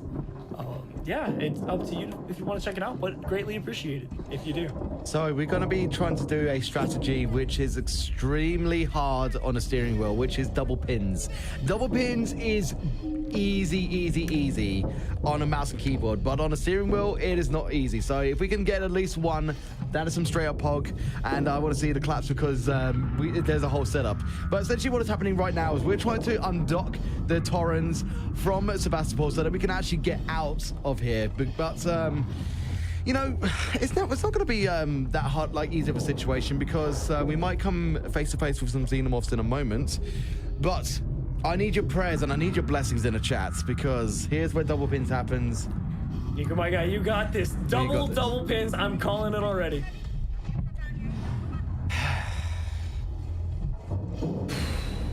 Here we go. Oh. We got it. I think that's it. I think we got it. I think you did too. Yep, we got a double pin. Okay, if we can get the second double pin. If we can get a second double pin. Doubles. We got it. Dude! Double pins. Yes! There it is. Oh, if you were here, I'd give you the biggest high five, dude. I called it. I called it. Oh my The God. double pin. Way. Nice. Oh my God. No way. In a Epic. mount from run, I got double The pins. most epic gaming moment of 2021 right there. So, we've got some xenomorphs. They kind of figured out, oh, you're trying to explode Sebastopol. Oh, we don't want to let that happen. So, just before they actually get to a point of killing us, we managed to trigger the explosion. We're basically going to send Sebastopol off in a fiery death towards LV. I think it's LV426, isn't it? KG348. Yeah, that's the one. Sorry, yeah, what he said. So we have now successfully gone to Torrens after being thrown into space, and hopefully we'll get the fast walk as well. Skill unlock 2! It's the makeup time from all those facehuggers. I know, right? I know. So there is a strategy called, well, we don't know how we can actually get it. There's no real predicted way of getting it, but this is the fast walk. Basically, the fast walk is where you'll just suddenly start to like walking a little bit faster, and it saves you like 8.7 seconds, and that's pretty much it. Like that, there's nothing else really to say. Now, we thought we were going to contact Verlaine and like catch up with her, but instead we're greeted with a xenomorph. Time will be coming up very shortly, by the way. As soon as the screen goes to black, I'll call for time. So get ready, get ready. Super scoop. And time. All right. Not bad. Dude, You that actually was went good. under your regular estimate. Yeah.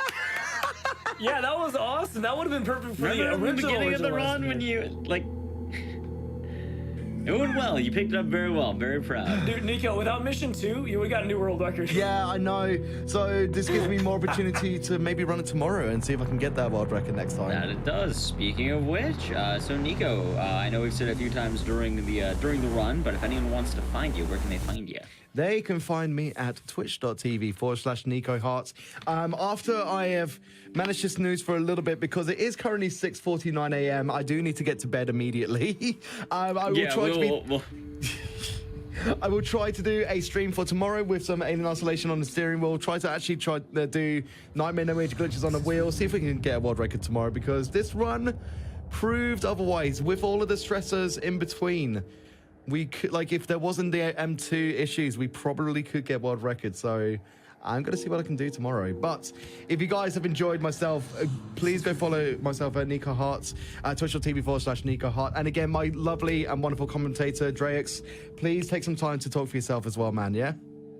Oh, dude, absolutely. Go for it. You went way under estimate. You have time. Myself.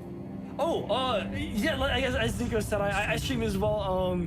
I like to do some cool stuff as well. At one point, I ran Alien Isolation with a dance pad, and I'd be interested in breaking that out and again in the future as well. I love weird controls like Nico loves weird controls. I'm at twitch.tv/Drayux, DRAYUX. Of course, not a requirement to go check it out, but if you do, it's greatly appreciated. And Nico, thank you so much for inviting me to do commentary today. Absolutely. I really, really appreciate it.